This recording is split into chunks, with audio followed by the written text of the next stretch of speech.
না শুরু করে দিই।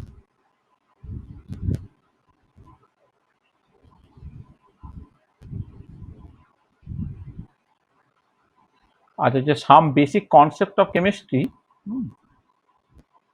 সেখানে যে প্রবলেমসগুলো দেওয়া ছিল সেই প্রবলেমসগুলোর কিছুটা আমরা সলভ করেছিলাম মানে আগের দিন অফলাইন ক্লাসে। হ্যাঁ, এবারে ওই যে প্রবলেমগুলো ওদের আটকে ছিল সেইগুলোকে সলভ করে দেওয়া হয়েছিল, তার একটা ও পিডিএফ করে তিশান্ত হচ্ছে গ্রুপে পাঠিয়ে দিয়েছে। তাহলে তোরা তোদের মতো করে করবি, তাহলে তার মধ্যে যেগুলো ডাউটস থাকছে তুই এবার ওর সাথে এটা মিলিয়ে দেখ যে ওই ডাউটসগুলো এখানে ক্লিয়ার হয়ে গেছে কিনা। তারপরেও যদি ডাউটস থাকে তাহলে বলবি যে স্যার এইটা আমার ডাউটস আছে কিন্তু সেটা আপনার করে দেওয়া জায়গার মধ্যে নেই, তাহলে সেটা আমি আবার ভাবে করে দেবো। হ্যাঁ, এটা এই সপ্তাহের মধ্যেই করে নে। বেসিক কনসেপ্ট অফ কেমিস্ট্রিতে অনেক মানে 270টার মতো এমসিকিউ ছিল, তো সেখানে আমরা কিছুটা করেছিলাম, বাকি পার্টটা একটু দেখে নে। হুম,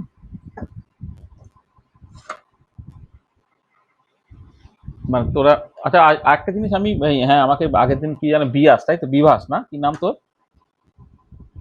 যে হ্যাঁ স্যার, বিয়াস। হ্যাঁ বিয়াস। আচ্ছা, ও আমাকে বলেছিল যে আমি যে ওই পিডিএফ বা ইত্যাদি ইত্যাদি গুলো দিয়েছি সেগুলো একটু শেয়ার করে দিতে। এই কৃষাণ তোকেই দায়িত্ব দিচ্ছি। হ্যাঁ, গ্রুপে তো সব আছে। আমরা যে সমস্ত ধর লেকচার মানে পার্টিকুলারলি এই 3টে চ্যাপ্টারের, সেটা হচ্ছে যে some basic concept of chemistry, atomic structure আর পিরিয়ড প্রপার্টিস, এই 3টে। এমনি আমরা যে বেসিক ম্যাথামেটিক্স বা প্লট ইত্যাদি পড়িয়েছি সেগুলো না দিলেও চলবে। তাহলে এই 3টে চ্যাপ্টারের যে সমস্ত মানে রাইট আপ দেওয়া হয়েছে আর কি, মানে এমসিকিউ বা কোশ্চেন্স গুলো, হ্যাঁ সেইগুলো একটুখানি গ্রুপে আরেকবার একটু শেয়ার করে দিস তো। ঠিক আছে, আচ্ছা চলো আমরা শুরু করি। তাহলে আগের দিনে যদি কারো কিছু ডাউটস না থাকে তাহলে আজকে আমরা যে জিনিসটা নিয়ে আলোচনা করতে চাইছি,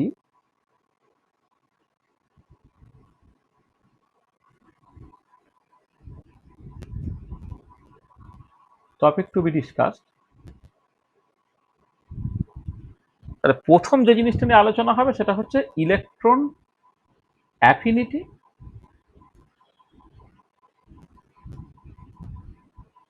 ইলেকট্রন অ্যাফিনিটি, অথবা এটাকে অনেক সময় বলা হয় ইলেকট্রন গেন এনথালপি, অর এটাকে তুমি বলতে পারো ইলেকট্রন গেন এনথালপি। এটা নিয়ে কথাবার্তা হবে। দেখো তোমরা যখন আয়নাইজেশন এনার্জি বলেছিলে তখন কি হয়েছিল না, একটা এলিমেন্ট, সে একটা ইলেকট্রন, একটা এলিমেন্ট তার সর্ববহিস্থ কক্ষে সবচেয়ে আলগাভাবে আবদ্ধ ইলেকট্রনটাকে তুমি জাস্ট বের করে দিচ্ছ, বের করে দিয়ে তুমি একটা মনোপজিটিভ প্যাটার্ন তৈরি করছো, তার জন্য যে এনার্জিটা তোমাকে দিতে হচ্ছে সেটাই হচ্ছে আয়নাইজেশন এনার্জি। এটা আর ইলেকট্রন মানে মানে ইলেকট্রন রিমুভালটা হচ্ছে আয়নাইজেশন এনার্জি, এবার তার যে রিভার্স প্রসেসটা ইলেকট্রন গেন করা সেটা হচ্ছে তোমার ইলেকট্রন অ্যাফিনিটি। মানে তুমি তুমি এরকম একটা প্রসেস কনসিডার করো, ধরো এ একটা এলিমেন্ট যাকে তুমি আইসোলেটেড গ্যাসিয়াস অবস্থায় নিচ্ছ, সে একটা ইলেকট্রন অ্যাকসেপ্ট করলো, অ্যাকসেপ্ট করে তোমার এ মাইনাস তৈরি করলো আইসোলেটেড গ্যাসিয়াস অবস্থাতে। তাহলে এই পার্টিকুলার প্রসেসের জন্য যে এনার্জি চেঞ্জটা হচ্ছে ডেল্টা ইটা, এটাই হচ্ছে তোমার ইলেকট্রন অ্যাফিনিটি। ইলেকট্রন অ্যাফিনিটি, তারপরে ইলেকট্রন অ্যাফিনিটি তারা ডিফাইন করবে কিরকম ভাবে। আর ইলেকট্রন অ্যাফিনিটির ক্ষেত্রে একটা বলি, ইউজুয়ালি ইলেকট্রন অ্যাফিনিটি এই এনার্জিটা নেগেটিভ এনার্জি, নেগেটিভ এনার্জি মানে এনার্জিটা তোমার রিলিজড হয়। এমনিতে যখন আয়নাইজেশন এনার্জি আমরা কনসিডার করি, আয়নাইজেশন এনার্জির ক্ষেত্রে হচ্ছে একটা বাউন্ড ইলেকট্রনকে বের করতে তোমাকে এনার্জি দিতে হয়, অর্থাৎ এনার্জিটা তোমাকে সাপ্লাই করতে হচ্ছে। আর এক্ষেত্রে কিন্তু এনার্জিটা ইউজুয়ালি তোমার রিলিজড হচ্ছে। ঠিক আছে, তাহলে আমি জাস্ট এইভাবে বলতে পারি this is the change in energy, মানে ইলেকট্রন অ্যাফিনিটি ডেফিনেশনটা হচ্ছে this is the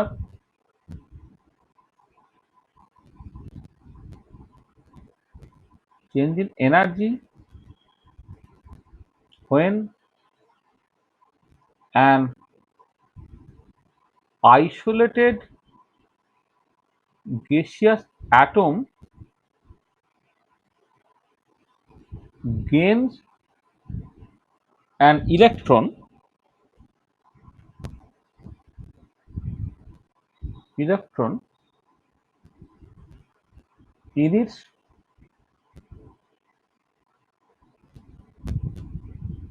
outermost shell to form a mononegative anion in its isolated gaseous state. This is the change in energy when an isolated gaseous atom gains an electron in its outermost shell to form a mononegative anion in its isolated gaseous state. মানে basically কি হচ্ছে দেখো, এই যে এ অ্যাটমটা neutral atom, সে gaseous অবস্থায় ছিল এবং isolated অবস্থায় ছিল, সে একটা ইলেকট্রনকে নিল, নিয়ে একটা মনোনেগেটিভ অ্যানায়ন তৈরি করলো, তার জন্য যে এনার্জি চেঞ্জটা হলো এটা হচ্ছে ইলেকট্রন অ্যাফিনিটি। এবং এই ক্ষেত্রে ইউজুয়ালি যদি তোমার একটা ইলেকট্রন নেগেটিভ এলিমেন্ট তুমি কনসিডার করো, যেমন ধরো ফ্লোরিন, ক্লোরিন, অক্সিজেন, নাইট্রোজেন ইত্যাদি, তাদের ক্ষেত্রে ইলেকট্রন গেন এনথালপি, এই এনার্জিটা ইউজুয়ালি তোমার নেগেটিভ হয়, অর্থাৎ এনার্জিটা রিলিজড হয়। আয়নাইজেশন এনার্জির ক্ষেত্রে ইলেকট্রনকে বের করতে তোমাকে এনার্জি দিতে হয়, এক্ষেত্রে কিন্তু এনার্জিটা তোমার রিলিজড হয়। এইটা ঠিক আছে। আচ্ছা, এবারে এই ইলেকট্রন অ্যাফিনিটি আমি এইরকম ভাবে ডিফাইন করলাম।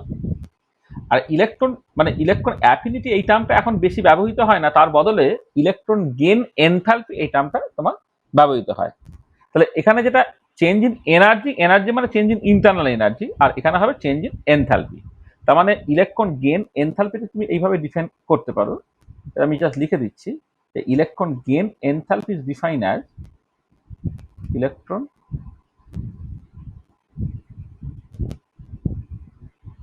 gain enthalpy is defined as the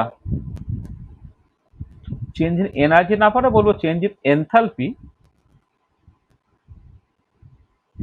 when an isolated gaseous atom gains an electron in its outermost shell to form a mononegative anion in its isolated gaseous state। তাহলে দেখো, আমি আগের দিনে ওই এনার্জি এবং এনথালপি তাদের ডিফারেন্সটাকে বলেছিলাম। যদি তুমি এরকম দেখো যে মানে এমনিতে ধরো ইলেকট্রন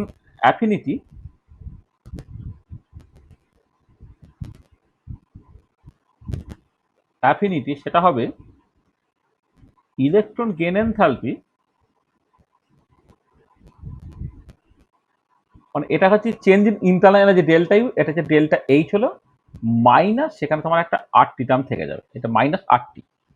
এবারে আমরা দেখেছিলাম অ্যাট 25 ডিগ্রি সেন্টিগ্রেড আরটিটা হচ্ছে 8.314 জুল পার কেলভিন পার মোল ইন্টু 298 কেলভিন, এইটা এটা 2.847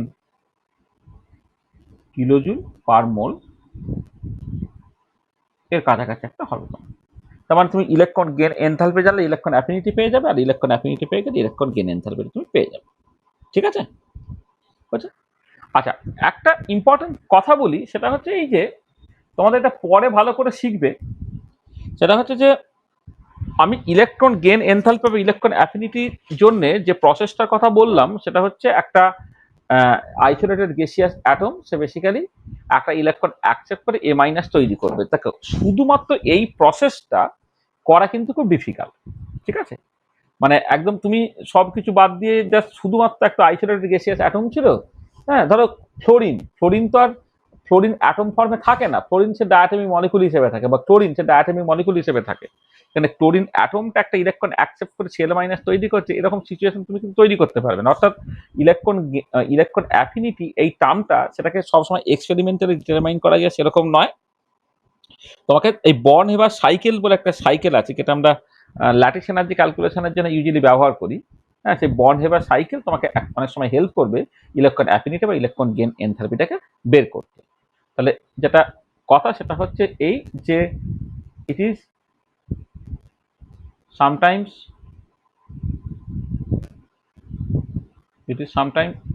not possible to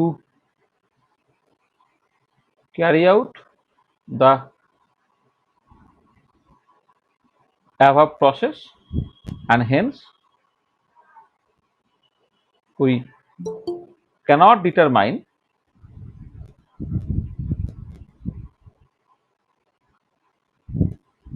electron gain enthalpy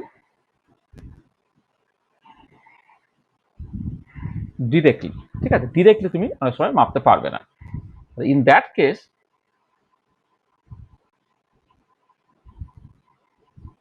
born Haber cycle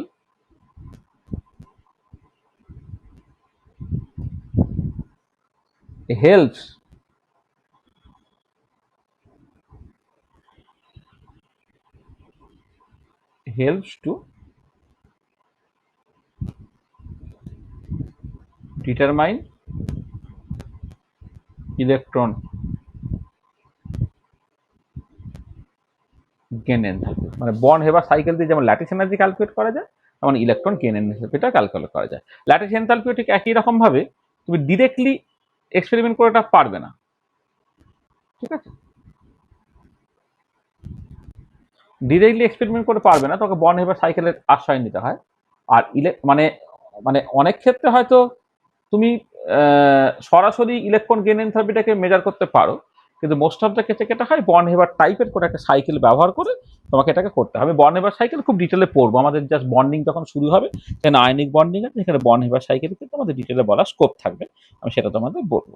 আচ্ছা আচ্ছা, এবারে ইলেকট্রন গেন এনথালপি এইগুলোকে তোমার কোন ইউনিটে তুমি ইউজুয়ালি বের করো? দেখো ইউজুয়ালি ওই যেমন আগের মতো যেভাবে আয়নাইজেশন এনার্জিটাকে যে সমস্ত ইউনিটে এক্সপ্রেস করা হতো ঠিক সেরকমই কিলোজুল পার মোল বা কিলো ক্যালোরি পার মোল এই ধরনের ইউনিট তোমাকে ব্যবহার করবে। তাহলে ইউনিট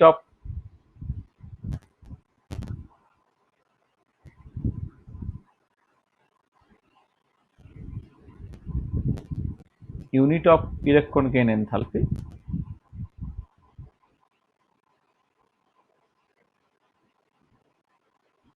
সেটা ইউজুয়ালি তোমার kilojoule per mole or kilocalorie per mole এইগুলো আছে। ঠিক আছে, আচ্ছা এবারে নেক্সট যে জিনিসটা আমি দেখতে চাইছি যে এই ইলেকট্রন গেন এনথালপি বা ইলেকট্রন অ্যাফিনিটি কোন কোন ফ্যাক্টরের উপরে নির্ভর করে। আচ্ছা এখানে একটা ব্যাপার দেখো যে মোরাললেস দেখবে ওই আয়নাইজেশন এনার্জি যে যে ফ্যাক্টরের উপর নির্ভর করে ইলেকট্রন গেন এনথালপি ঠিক একই রকম ফ্যাক্টরের উপরে নির্ভর করে। মানে বেসিক্যালি এটা দাঁড়াচ্ছে যে ধরো ফ্লোরিন বা ক্লোরিন ইত্যাদির ক্ষেত্রে সর্ববহিষ্ঠ কক্ষে একটা ইলেকট্রন তোমার ঢুকতে চাইছে, তাহলে সর্ববহিষ্ঠ কক্ষে একটা ইলেকট্রন যত ইজিলি ঢুকতে চাইবে ইলেকট্রন গেন এনথালপি তত বেশি হবে। তাহলে যত ইজিলি ঢুকতে চাওয়া মানে কি, ওই যে ইলেকট্রনটা ঢুকছে তার প্রতি নিউক্লিয়াসের অ্যাট্রাকটিভ ফোর্সটা হচ্ছে প্রচন্ড বেশি হবে। তার মানে বেসিক্যালি দেখো আউটার মোস্ট ইলেকট্রন যারা অলরেডি প্রেজেন্ট ছিল তাদের উপরে নিউক্লিয়াসের অ্যাট্রাকশন যদি বেশি থাকে, যে ইলেকট্রনটা এসে ঢুকবে তার প্রতি অ্যাট্রাকশন ইউজুয়ালি বেশি হবে। তার মানে যখন আয়নাইজেশন এনার্জি তুমি দেখেছিলে, আয়নাইজেশন এনার্জির ক্ষেত্রে কি হচ্ছে, পরমাণু সর্ববহিষ্ঠ কক্ষের একটা ইলেকট্রনকে তোমাকে বের করে দিতে হচ্ছে। তার মানে সে নিউক্লিয়াস দিয়ে অ্যাট্রাক্টেড হয়ে গেছে, তুমি কিন্তু তাকে জোর করে বের করছো। তাহলে যে যত বেশি অ্যাট্রাক্টেড ছিল তাকে বের করতে তত বেশি এনার্জি দিতে হয়েছিল, এখানে আয়নাইজেশন এনার্জিটা বেশি হয়েছিল।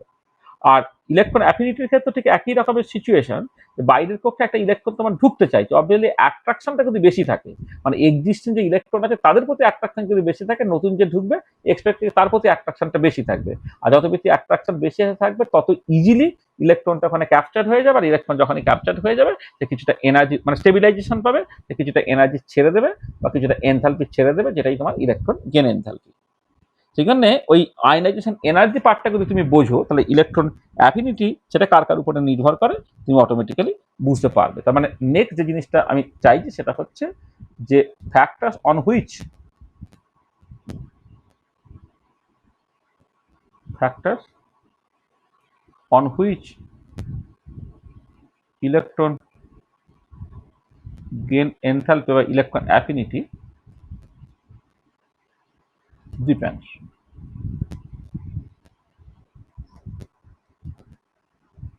আচ্ছা কোন কোন ফ্যাক্টর রেসপন্সিবল?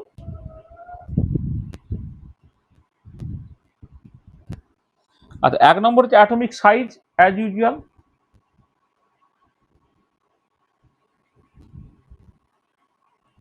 দেখো যত সাইজ ছোট হবে ইলেকট্রনের প্রতি অ্যাট্রাকশনটা তত বেশি হবে, ইলেকট্রন তত সহজে ক্যাপচার হবে এবং ইলেকট্রন অ্যাফিনিটি তত বেশি হবে। তার মানে স্মলার দ্য সাইজ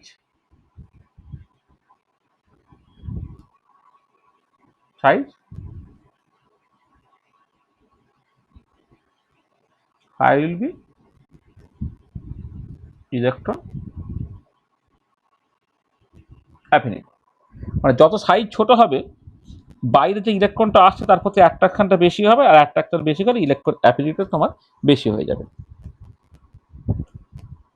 ঠিক আছে, নেক্সট হচ্ছে এফেক্টিভ নিউক্লিয়ার চার্জ।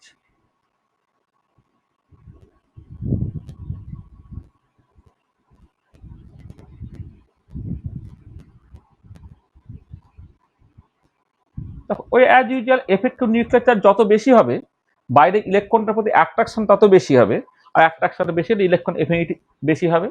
তাহলে higher the Z effective higher will be electron affinity. মানে এফেক্টিভ নিউক্লিয়ার চার্জটা যত বেশি হবে ইলেকট্রনের প্রতি অ্যাট্রাকশনটা তত বেশি হবে, সেখানে ইলেকট্রন অ্যাফিনিটিও তোমার তত বেশি হবে। আচ্ছা 3 নম্বর হচ্ছে তোমার তুমি যদি দেখো যে এই পেনিট্রেশন পাওয়ার বা স্কিনিং ability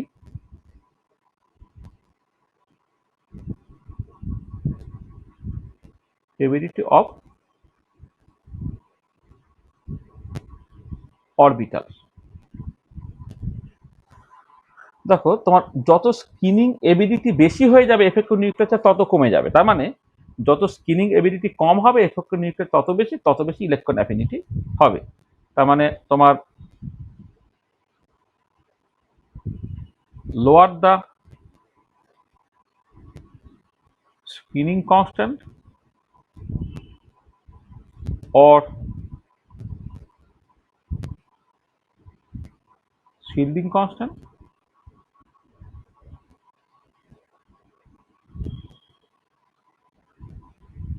I will be effective nuclear charge or higher will be electron affinity। এবং দেখো এক্ষেত্রে তুমি যদি অরবিটাল গুলোকে দেখো এস অরবিটাল মানে তুমি যদি মানে সিগমা ভ্যালু আর কি মানে বা স্কিনিং এফেক্ট যেটা স্কিনিং কনস্ট্যান্ট অর্ডারটা কি এস এর ক্ষেত্রে সবচেয়ে বেশি, তারপরে পি, তারপর ডি, তারপর এফ। মানে এস অরবিটাল বেশি তোমার স্কিন করতে পারে দেন পি, দেন ডি, দেন এফ। তার মানে এটা দাঁড়াচ্ছে ডি বা এফ অরবিটালে যদি ইলেকট্রন আসে তাহলে তার ক্ষেত্রে তোমার এই এফেক্টিভ মানে স্কিনিং কনস্ট্যান্টটা কম বলে এফেক্টিভ নিউক্লিয়ার চার্জ বেশি হবে, তার ক্ষেত্রে ইলেকট্রন অ্যাফিনিটি তোমার বেশি হবে দেন এস বা পি অরবিটালে ইলেকট্রন ঢুকলে তার তুলনায়। হ্যাঁ, স্কিনিং ability of the orbital, or তুমি এটা অনেক সময় বলতে পারো পেনিট্রেশন পাওয়ার বললো একই রকম, মানে এটা একই জিনিস। আমি আলাদা করে একটা লিখতে পারি যে penetration power of the orbital, চার হচ্ছে penetration power of the orbital. দেখো যার যত পেনিট্রেশন পাওয়ার বেশি হবে তার ক্ষেত্রে স্কিনিং এফেক্টটা তত বেশি হবে, তার ক্ষেত্রে তোমার এফেক্টিভ নিউক্লিয়ার তত কমে যাবে এবং তোমার এটা তত কমে যাবে, তোমার ইলেকট্রন অ্যাফিনিটি তত কমে যাবে। তাহলে এক্ষেত্রে তুমি দেখো মানে higher the penetration power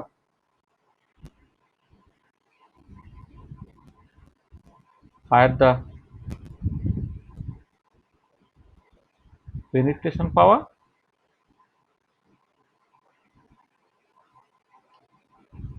higher will be যত পেনিট্রেশন পাওয়ার বেশি হবে তত স্কিনিং করার এবিলিটি তত বেশি হবে, মানে পেনিট্রেশন পাওয়ার নিউক্লিয়াসের কাজ পর্যন্ত করে যেতে পারছে না। Higher the penetration power, higher will be the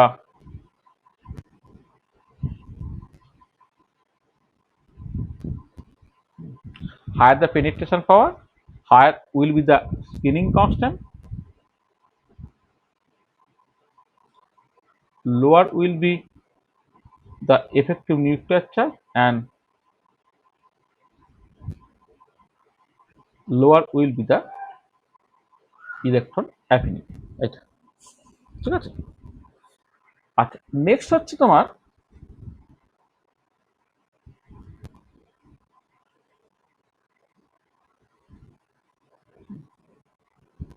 electronic configuration.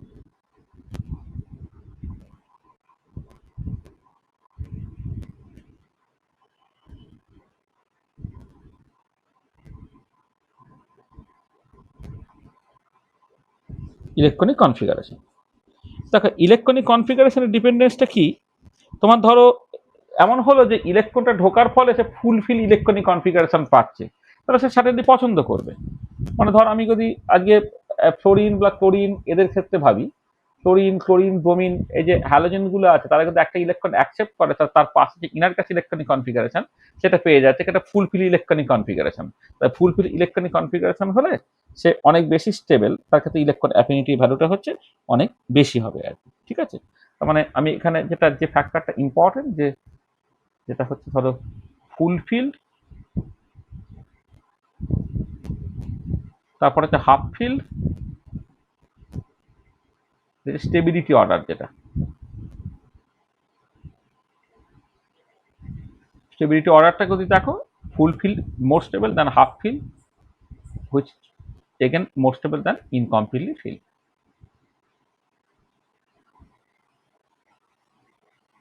Incompletely fill তার থেকে হাফ ফিল বেশি স্টেবল, তার থেকে ফুল ফিল বেশি স্টেবল।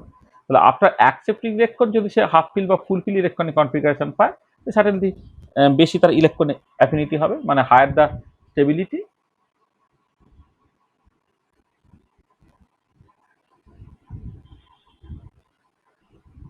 হায়ার দ্য স্টেবিলিটি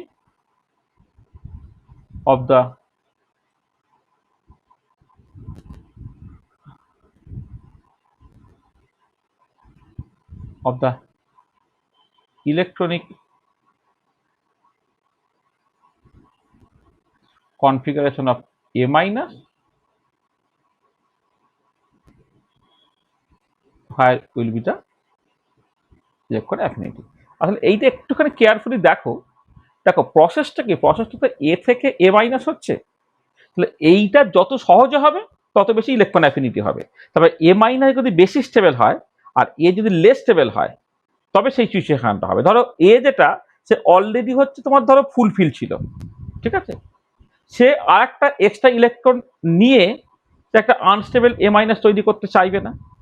ঠিক আছে, তোকে মাথায় রাখতে হবে যেটা হচ্ছে যে এই এবারে ইলেকট্রন অ্যাফিনিটিটা বেশি হতে গেলে এ তার ইলেকট্রনিক কনফিগারেশনটা কম স্টেবল হতে হবে আর এ মাইনাস তার ইলেকট্রনিক কনফিগারেশন বেশি স্টেবল হতে হবে।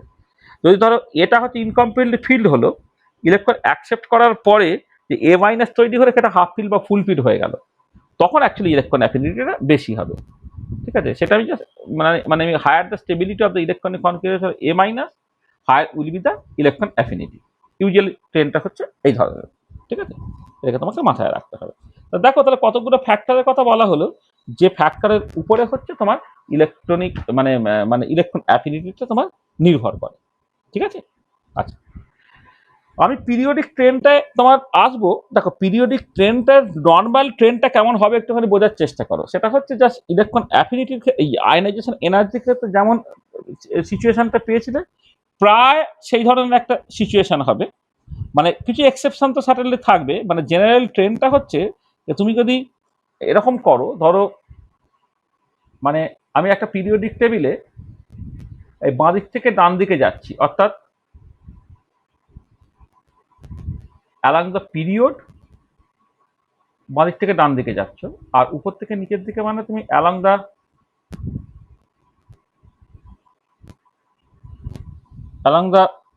তোমার যে ভার্টিক্যাল লাইনগুলো আর কি তোমার গ্রুপ আর কি অ্যালং দ্য গ্রুপ উপর থেকে নিচের দিকে যাচ্ছে। ধরো আমি যদি তোমার এই ইয়ে থেকে কনসিডার করি, গ্রুপ টুটাকে মানে পিরিয়ড টুটাকে কনসিডার করি। পিরিয়ড টু মানে তোমার লিথিয়াম থেকে শুরু, lithium, beryllium, boron, carbon, nitrogen, oxygen, fluorine, নিয়ন।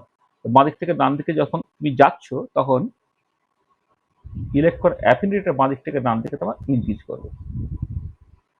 আর উত্তর দিকে লিথিয়ামের যদি ওই মানে কালাম বরাবর উপর থেকে নিচের দিকে আসো, অর্থাৎ গ্রুপ ওয়াইজ নিচের থেকে উপর থেকে নিচের দিকে আসো, তা কি দাঁড়াচ্ছে তোমার lithium, sodium, potassium, rubidium, caesium, francium, যত কত তুমি যাচ্ছ সাইজটা তত বাড়ছে। আর সাইজটা যদি বাড়ে তাহলে বাইরে ইলেকট্রনের প্রতি অ্যাট্রাকশনটা তত কমে যাবে, তখন ইলেকট্রন অ্যাফিনিটি তোমার কমে যাবে। তাহলে এই উপর থেকে নিচের দিকে গেলে হচ্ছে ইলেকট্রন অ্যাফিনিটি তোমার ডিক্রিজ করছে। তাহলে দেখো জেনারেল ট্রেন্ডটা হচ্ছে যে তোমার ইলেকট্রন অ্যাফিনিটিটা কোনো একটা পিরিয়ড বরাবর বাঁ দিক থেকে ডান দিকে গেলে সেটা বাড়তে থাকে, এটা জেনারেল ট্রেন্ডটা। আর ইলেকট্রন অ্যাফিনিটিটা তোমার কোনো একটা গ্রুপ বরাবর উপর থেকে নিচের দিকে এলে আছে সেটা তোমার কমতে থাকে, এটা জেনারেল ট্রেন্ড। কিন্তু কিছু এক্সেপশন আছে।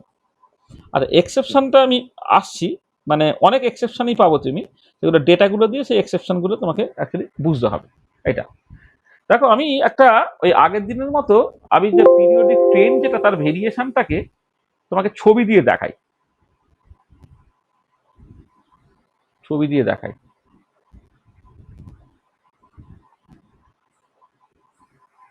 হয়ে গেল ওই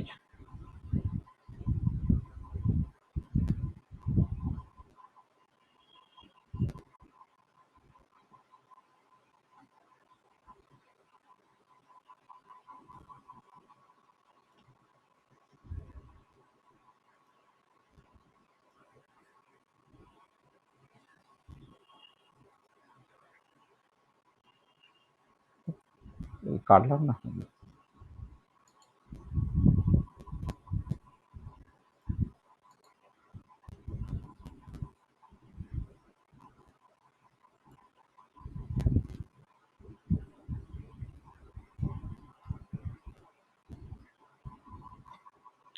দেখ আচ্ছা, এটা খেয়াল করে দেখো তুমি, এই সবচেয়ে কম যেগুলো সেগুলো একটু খেয়াল করে দেখো। এই যে ইনার গ্যাসগুলো দেখা যাচ্ছে হিলিয়াম, নিয়ন, আর্গন, ক্রিপ্টন, জেনন, তারপরে র্যাডন থাকবে। তাহলে এই যে মানে আমি electron affinity versus atomic number যখন তুমি প্লট করছো, মিনিমাতে কারা আছে দেখো, মিনিমাগুলোতে আছে বেশিরভাগ ইনার গ্যাসগুলো। তার কারণটা কি? তার কারণটা হচ্ছে ইনার্ট গ্যাস সেটা তো মোস্ট স্টেবল ইলেকট্রনিক কনফিগারেশন।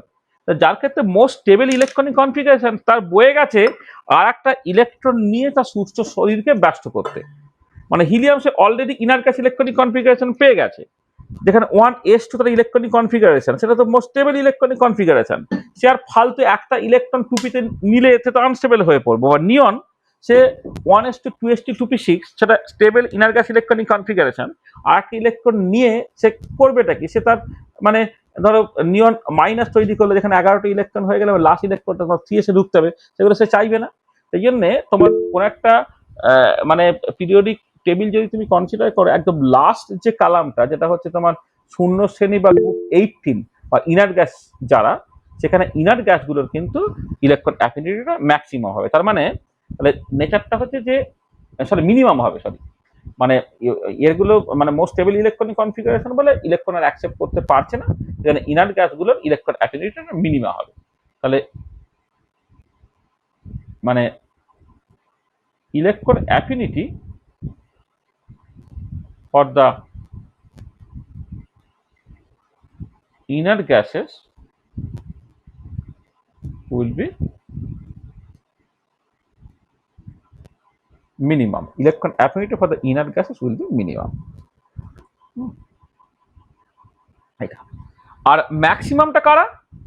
ম্যাক্সিমামটা দেখো ফ্লোরিন, ক্লোরিন, বোমিন, হ্যাঁ এখানে আয়োডিন হবে, আয়োডিনটা এখানে পড়েনি, আয়োডিন ইত্যাদি ইত্যাদি আর কি। ফ্লোরিন, ক্লোরিন, বোমিন, আয়োডিন, হ্যাঁ এরা মানে বেসিক্যালি গ্রুপ 17 যারা আছে, হ্যাঁ মানে যারা বলে হ্যালোজেনস আর কি, তাদের ক্ষেত্রে হচ্ছে ইলেকট্রন অ্যাফিনিটিটা হচ্ছে তোমার ম্যাক্সিমাম। তাহলে electron affinity for the halogens will be the maximum এটা। তার মানে তুমি বেসিক্যালি দেখো এইখানে তুমি মানে যদি দেখো এখানে লিথিয়ামের পরে বেরিলিয়াম নিচে নেমে গেল, lithium, beryllium, boron, carbon, nitrogen, oxygen, fluorine ম্যাক্সিমামে গেল, নিয়নে গিয়ে একদম আবার মিনিমাতে গিয়ে পৌঁছে গেল। তার মানে জেনারেল ট্রেনটা লিথিয়াম থেকে দেখো ফ্লোরিন পর্যন্ত বেড়েছে, কিন্তু কয়েকটা গন্ডগোল আছে। গন্ডগোলটা কি, লিথিয়ামের পরে তুমি বেরিলিয়ামের ক্ষেত্রে হঠাৎ করে কমে গেল, বা কার্বনের ক্ষেত্রে নাইট্রোজেন হঠাৎ করে কমে গেল।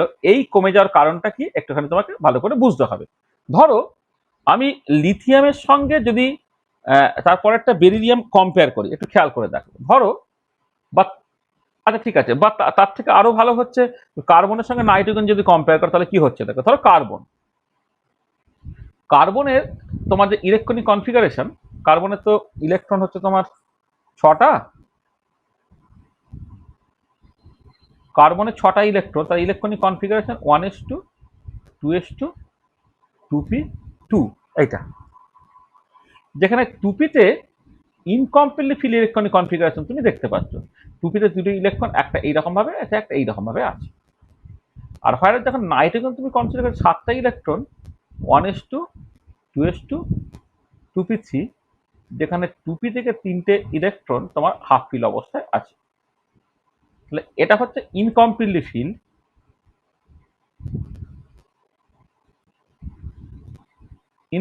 ফিল, আর এটা তোমার হাফ ফিল।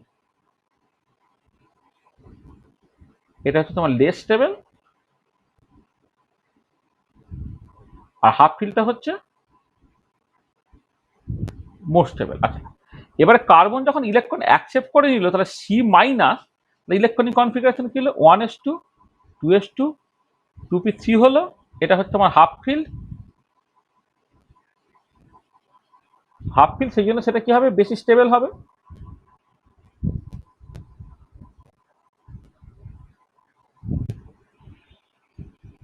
হাফ ফিল, সেখানে এটা মোর স্টেবল হলো। আবার নাইট্রোজেন যদি একটা ইলেকট্রন অ্যাকসেপ্ট করে নেয়, তাতে 8টা ইলেকট্রন হয়ে গেল, এটা 1s2 2s2 2p4 হলো। এটা আবার ইনকমপ্লিটলি ফিল,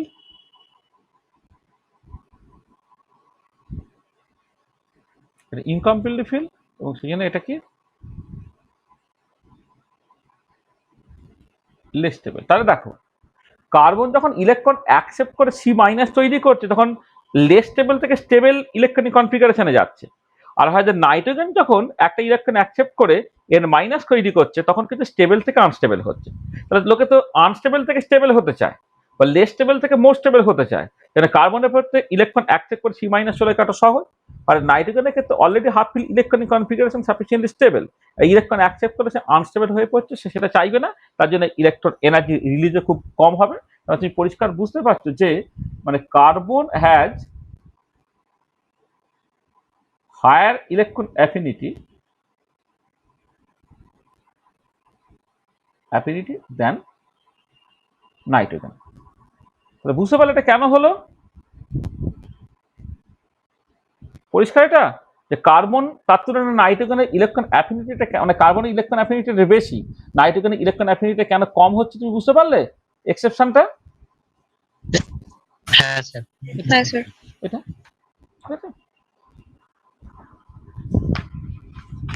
ঠিক আছে।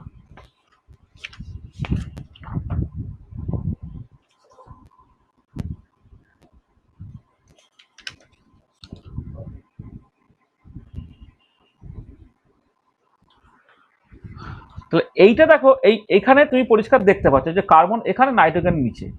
কার্বন থেকে নাইট্রোজেনে তুমি জাস্ট এখানে দেখতে পেলে, কার্বন থেকে যখন নাইট্রোজেন তুমি যাচ্ছে, ইলেকট্রন অ্যাফিনিটিটা তোমার কমে যাচ্ছে। আচ্ছা, এবারে লিথিয়ামের সঙ্গে তুমি বেরিলিয়ামের কম্পেয়ার করো। নেক্সট দেখো, ধরো লিথিয়ামের কটা ইলেকট্রন থাকে? 3টে ইলেকট্রন থাকে, ইলেকট্রনিক কনফিগারেশন 1s2 2s1। আর লিথিয়ামের পরে যখন বেরিলিয়ামে যাচ্ছে 4টে ইলেকট্রন থাকে, সেটা কত? 1s2 2s2। এইটা দেখো ইনকমপ্লিটলি ফিল, এটা লেস স্টেবল। এটা এটা হচ্ছে তোমার ফুল ফিল, সেখানে মোর স্টেবল। কেন লেস স্টেবল, কেন মোর স্টেবল? এটা ইনকমপ্লিট ফিল্ড, মানে ইনকমপ্লিট ফিল্ড বা হাফ ফিল্ড যাই বলে না কেন, টু এসে এসে দুটো ইলেকট্রন থাকতে পারে, এক আছে, মানে হাফ ফিল্ড, এটা হচ্ছে ফুল ফিল্ড। ফুল ফিল্ড মোর স্টেবল, এটা হচ্ছে হাফ ফিল্ড হচ্ছে লেস স্টেবল। এবারে যখন লিথিয়াম মাইনাস তুমি করছো, ইলেকট্রনিক কনফিগারেশন 1s2 2s2 হয়ে গেল, এখন এটা কি হচ্ছে, ফুল ফিল্ড হয়ে যাচ্ছে বলে মোর স্টেবল হচ্ছে। আর বেরিলিয়ামের ক্ষেত্রে বেরিলিয়াম যখন মাইনাস তুমি দেখলে, সেখানে তোমার ইলেকট্রন হয়ে গেছে 5টা, 1s2 2s2, দেখো 2p1, এটা এটা কিন্তু তোমার লেস স্টেবল। তাহলে আমাকে দেখতে হবে কি, লিথিয়াম থেকে এল মাইনাস হওয়া বা বেরিলিয়াম থেকে বেরিলিয়াম মাইনাস হওয়া। এবার লেস স্টেবল থেকে স্টেবল হচ্ছে, এক্ষেত্রে মোস্ট স্টেবল থেকে লেস স্টেবল হচ্ছে। তাহলে পরিষ্কার তুমি বুঝতে পারছো যে electron affinity for beryllium will be less than lithium. এটা আর একটা ইম্পর্টেন্ট কোশ্চেন তুমি যা দেখতে পাবে, মানে আমি একটা পিরিয়ড পরপর করে দেখি, তাহলে তোমার কাছে ব্যাপারটা পরিষ্কার। দেখো এই যে এমনি লিথিয়ামের তুলনায় আর বাড়ার কথা, কিন্তু মাঝে বেরিলিয়ামটা কমে গেল, তারপর বোরন বাড়ছে, কার্বন বাড়ছে, তারপর নাইট্রোজেনটা না বেড়ে গিয়ে নাইট্রোজেনটা হঠাৎ করে কমে যাচ্ছে, তারপর আবার অক্সিজেনের ক্ষেত্রে তোমার বাড়ছে। তার মানে দুটো জায়গা তুমি দেখতে পাচ্ছ, লিথিয়াম থেকে বেরিলিয়ামে একটা জাম্প, আর কার্বন থেকে নাইট্রোজেনের জাম্প, মানে বেসিক্যালি বাড়ার বদলে তোমার কমতে থেকে। সিমিলার সিচুয়েশন হচ্ছে পরেরটার ক্ষেত্রেও তাই। তুমি ধরো মানে নিয়ে বলো যে সোডিয়াম দেখছো, সোডিয়ামের পরে যখন তুমি ম্যাগনেসিয়ামে যাচ্ছ, তাহলে ইলেকট্রন অ্যাফিনিটি তোমার কমে যাচ্ছে। তারপর সিলিকন থেকে যখন ফসফরাসে যাচ্ছ, আবার ওই একই রকমের সিচুয়েশন, তোমার ইলেকট্রন অ্যাফিনিটি বাড়ার বদলে তোমার কমে যাচ্ছে। ওটা ওই একদম যেমন করে কার্বন নাইট্রোজেনের যে এক্সপ্লানেশন, সিলিকন ফসফরাসের একই রকম এক্সপ্লানেশন, লিথিয়াম বেরিলিয়ামের যে এক্সপ্লানেশন, সোডিয়াম ম্যাগনেসিয়ামের হচ্ছে তোমার একই রকমের এক্সপ্লানেশন। পরেও ঠিক একই রকম ভাবে জিনিসগুলো তোমার চলবে, পরের ট্রেনগুলো কিন্তু একই রকম করে যাবে। এবারে কেনই হঠাৎ করে বেশি কম ইত্যাদিগুলো হয়ে যাচ্ছে, হ্যাঁ, মানে মনোটনিক্যালি বাড়া বা মনোটনিক্যালি কমা, সেটার বদলে এরকম একটা জিগজ্যাগ টাইপের হয়ে যাচ্ছে, তার জন্যই হাফ ফিল, ফুল ফিল, ইলেকট্রনিক কনফিগারেশন ইত্যাদিগুলো হচ্ছে রেসপন্সিবল। আচ্ছা, ধরো আমি কতগুলো ডেটা দিয়ে তোমাকে এই ব্যাপারটাকে জাস্টিফাই করার চেষ্টা করি, তাহলে তোমার পক্ষে ব্যাপারটা অনেক সুবিধা হবে। ধরো তোমার, হ্যাঁ, আমি লিথিয়াম থেকে শুরু করি। ধরো তোমার কিছু না ইনফরমেশন বা ডেটা মনে রাখবে, তোমার পক্ষে সুবিধা হবে। ধরো এখানে তোমার এলিমেন্টগুলো, আর এখানে ইলেকট্রন অ্যাফিনিটি। আমাদের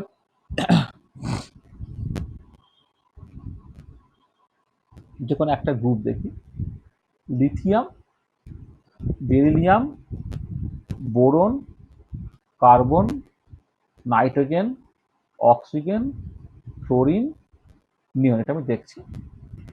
আর ইলেকট্রন অ্যাফিনিটি ডেটাটাকে তুমি কিলোজুল পার মোলে লেখো।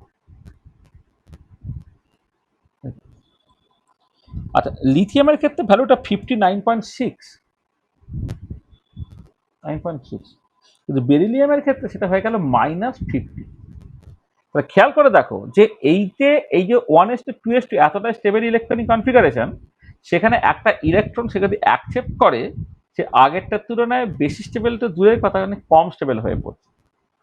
এফ যখন এম মাইনাস তৈরি করছে বা সিএল যখন সিএল মাইনাস তৈরি করছে, তখন ব্যাপারটা অনেক কোয়াইট ইজি। যখন বেরিলিয়াম তোমার দেখো, যখন তোমার এই 1s2 তাকে আর একটা এক্সট্রা ইলেকট্রন নিয়ে টুপিতে আসতে হবে, সেটাকে চাইছে না বলেই ইলেকট্রন অ্যাফিনিটি ভ্যালুটা কিন্তু তোমার নেগেটিভ হয়ে গেছে।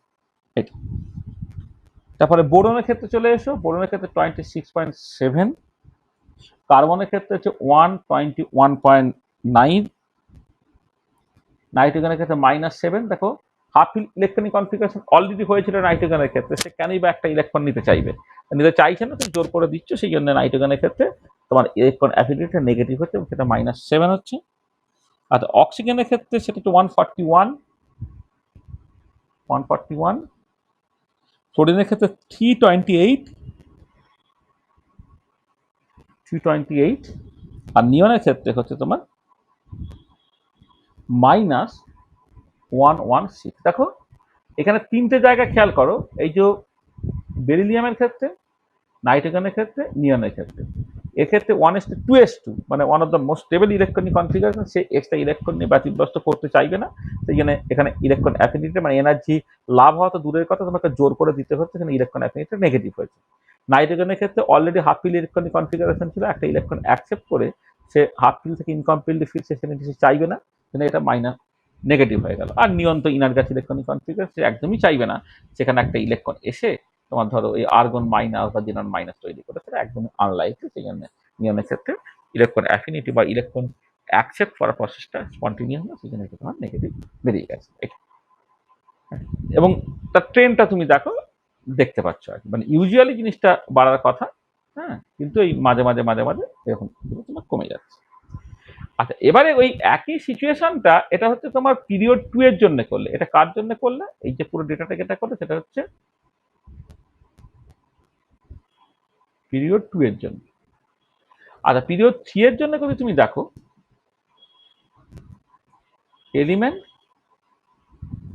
Electron affinity in the unit of kilojoule per মোল।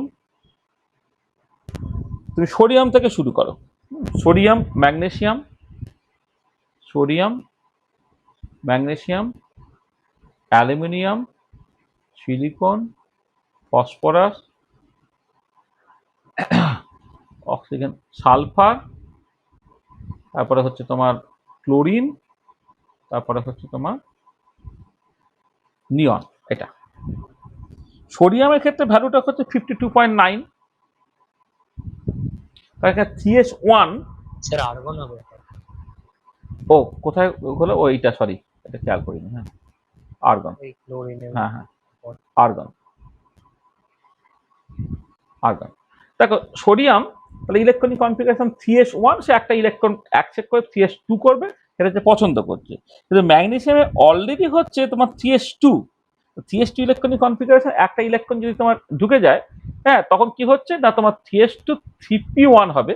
তাহলে অন্য অরবিটাল ইলেকট্রনটা চলে গেছে চাইছে, সে সেটা পছন্দ করছে না। কারণ ম্যাগনেসিয়ামের ক্ষেত্রে ওটা পছন্দ করছে না বলে এখানে ইলেকট্রন অ্যাফিনিটিটা নেগেটিভ। তাহলে আমি আবার বলছি, ইলেকট্রন অ্যাফিনিটি এখানে পজিটিভ মানে হচ্ছে প্রসেসটা সে চাইছে, আর নেগেটিভ হওয়া মানে হচ্ছে সে প্রসেসটা চাইছে না। ঠিক আছে?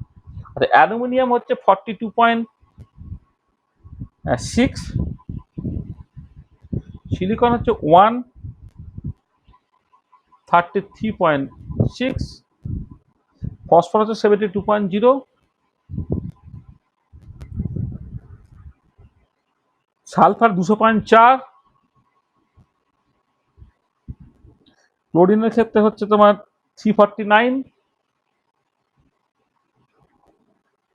আর আর্গনের ক্ষেত্রে -97। তো এইরকম ভাবে আরো সব ডেটা টেটা আছে, আমি সেগুলো পরে দেখছি। আগে এই যে ডেটাগুলো যতটুকু বলেছি এইটার বেসিসে কিছু কথাবার্তা বলা যায়, সেটা প্রথমে একটু করে দেখে নিই। দেখো, আচ্ছা, এমনিতে আমি ইলেকট্রো নেগেটিভিটি এখনো পড়াইনি, ইলেকট্রো নেগেটিভিটি আমি পড়াবো। তোমরা এইটা জানো যে ফ্লোরিন হচ্ছে মোস্ট ইলেকট্রোনেগেটিভ, এই ইনফরমেশনটা সবার ক্ষেত্রে জানা আছে যে ক্লোরিনের থেকেও ফ্লোরিন হচ্ছে বেশি electronegative.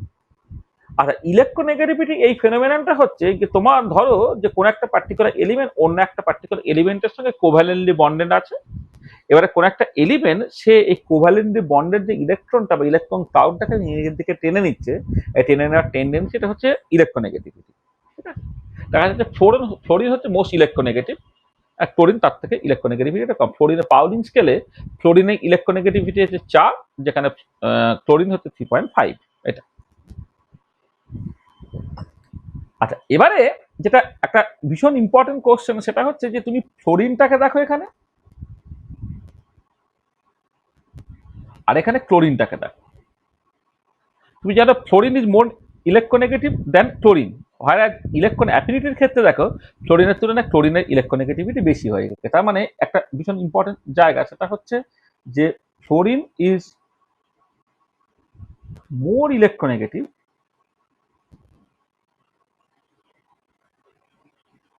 than chlorine. Fluorine is more electronegative than chlorine.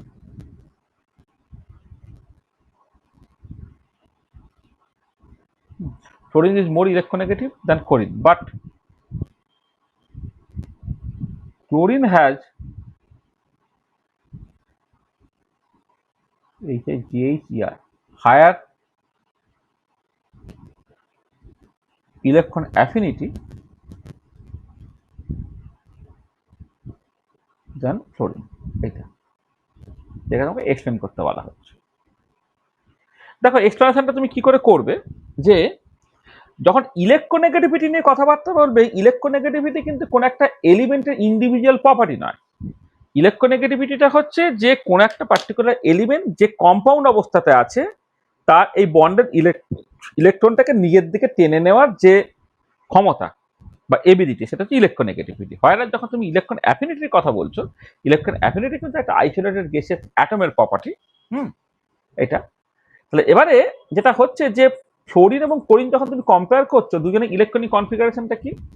ফ্লোরিনের ক্ষেত্রে যে ইলেকট্রনিক কনফিগারেশনটা সেটা হচ্ছে তোমার ইনার গ্যাস ইলেকট্রনিক কনফিগারেশন হলো ফ্লোরিনের ক্ষেত্রে তোমার ইনার গ্যাস ইলেকট্রনিক কনফিগারেশন, মানে এর 9টা ইলেকট্রন, তো তার ক্ষেত্রে নিয়নের যে ইনার গ্যাস ইলেকট্রনিক কনফিগারেশন সেটা হলো তার সঙ্গে তোমার, সরি ক্লোরিনের এটা নয়, ক্লোরিনের ক্ষেত্রে হিলিয়াম প্রথমে হবে। হিলিয়ামের 2টি ইলেকট্রন এখানে চলে গেল, হিলিয়াম হলো, তারপরে হচ্ছে তোমার 2s2 2p5 হিলিয়াম, তাহলে 2টো ইলেকট্রন চলে গেছে, তারপরে হচ্ছে তোমার 2s2 2p5। আর ক্লোরিন যখন কনসিডার করছো, যার ক্ষেত্রে তোমার 17টা ইলেকট্রন, সেক্ষেত্রে নিয়নের 10টা চলে গেল, 3s2 3p5। তাহলে ফ্লোরিন এবং ক্লোরিন তাদের ইলেকট্রনিক কনফিগারেশনটা ঠিক এরকম। এবারে যখন ফ্লোরিন একটা ইলেকট্রন অ্যাকসেপ্ট করছে, এ মাইনাস যখন তুমি কনসিডার করো, তার ইলেকট্রনিক কনফিগারেশন এই হিলিয়াম যেমন ছিল তার সঙ্গে 2s2 2p6 হলো, যেটা বেসিক্যালি তোমার নিয়নের ইলেকট্রনিক কনফিগারেশন। আর ক্লোরিন যখন তুমি কনসিডার করছো তখন কি হচ্ছে না, ওই নিয়ন ছিল, তারপরে হচ্ছে তোমার এখানে 3s2 3p6 হয়ে গেল, তখন এটা তোমার আর্গনের ইলেকট্রনিক কনফিগারেশন পেলো। তাহলে ফ্লোরিনও সে ইনার গ্যাস ইলেকট্রনিক কনফিগারেশন পাচ্ছে, ক্লোরিনও মানে ফ্লোরিন সেই ইলেকট্রন অ্যাকসেপ্ট করে electronic inner gas electronic configuration পাচ্ছে, ক্লোরিন সেই ইলেকট্রন অ্যাকসেপ্ট করে ইনার গ্যাস ইলেকট্রনিক কনফিগারেশন পাচ্ছে। ঠিক আছে, এটা এবারে ব্যাপারটা হচ্ছে যে ফ্লোরিনের ক্ষেত্রে তার সাইজটা ছোট, ফ্লোরিনের সাইজ ছোট হয়ে যাওয়ার জন্য ওই যে একটা এক্সট্রা ইলেকট্রন ঢুকে গেল, এক্সট্রা ইলেকট্রন ঢুকে যাওয়ার জন্য ইলেকট্রন রিপালশনটা হচ্ছে প্রচন্ড হাই হয়ে যাচ্ছে। তার মানে যেটা রিজনটা হচ্ছে যে ফ্লোরিন হ্যাজ স্মলার সাইজ, সেখানে hence strong inter electronic repulsion, hence strong inner electron repulsion. হ্যাঁ, তাহলে ইনার ইলেকট্রন গুলোর মধ্যে একটা স্ট্রং রিপালশন হবে। হ্যাঁ, তার মানে কি সে এফ মাইনাসে যাচ্ছে, গিয়ে খুব একটা সুবিধা করতে পারছে না।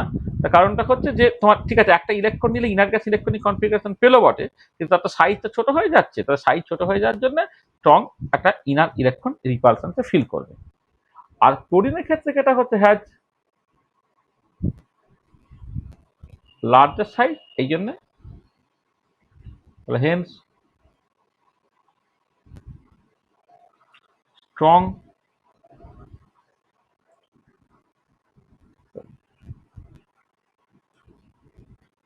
এক সেকেন্ড, এটা আমি বলছি। দেখো, fluorine has smaller size hence strong inner electron repulsion. আর ক্লোরিনের ক্ষেত্রে কি হচ্ছে, ক্লোরিন হ্যাজ লার্জার সাইজ, এইটা একটা। আর তার সঙ্গে সঙ্গে it has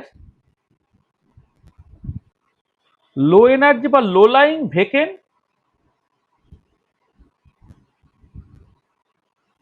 D orbital. Low energy vacant d orbital আছে, সেখানে কি হবে না, ইট মানে it can easily accommodate the added electron. দেখো অ্যাডেড ইলেকট্রনটা অনেক সহজে অ্যাকোমোডেট করতে পারছে।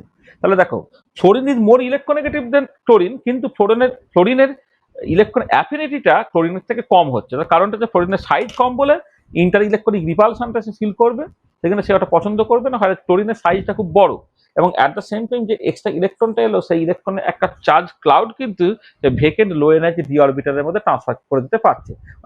ক্লোরিনের ইলেকট্রনিক কনফিগারেশন তো 3s3p আছে, মানে 3dও আছে। ঠিক আছে, 3d তে ইলেকট্রন নেই বলে আমি সেটা দেখাইনি, 3d জিরো অবস্থায় ছিল।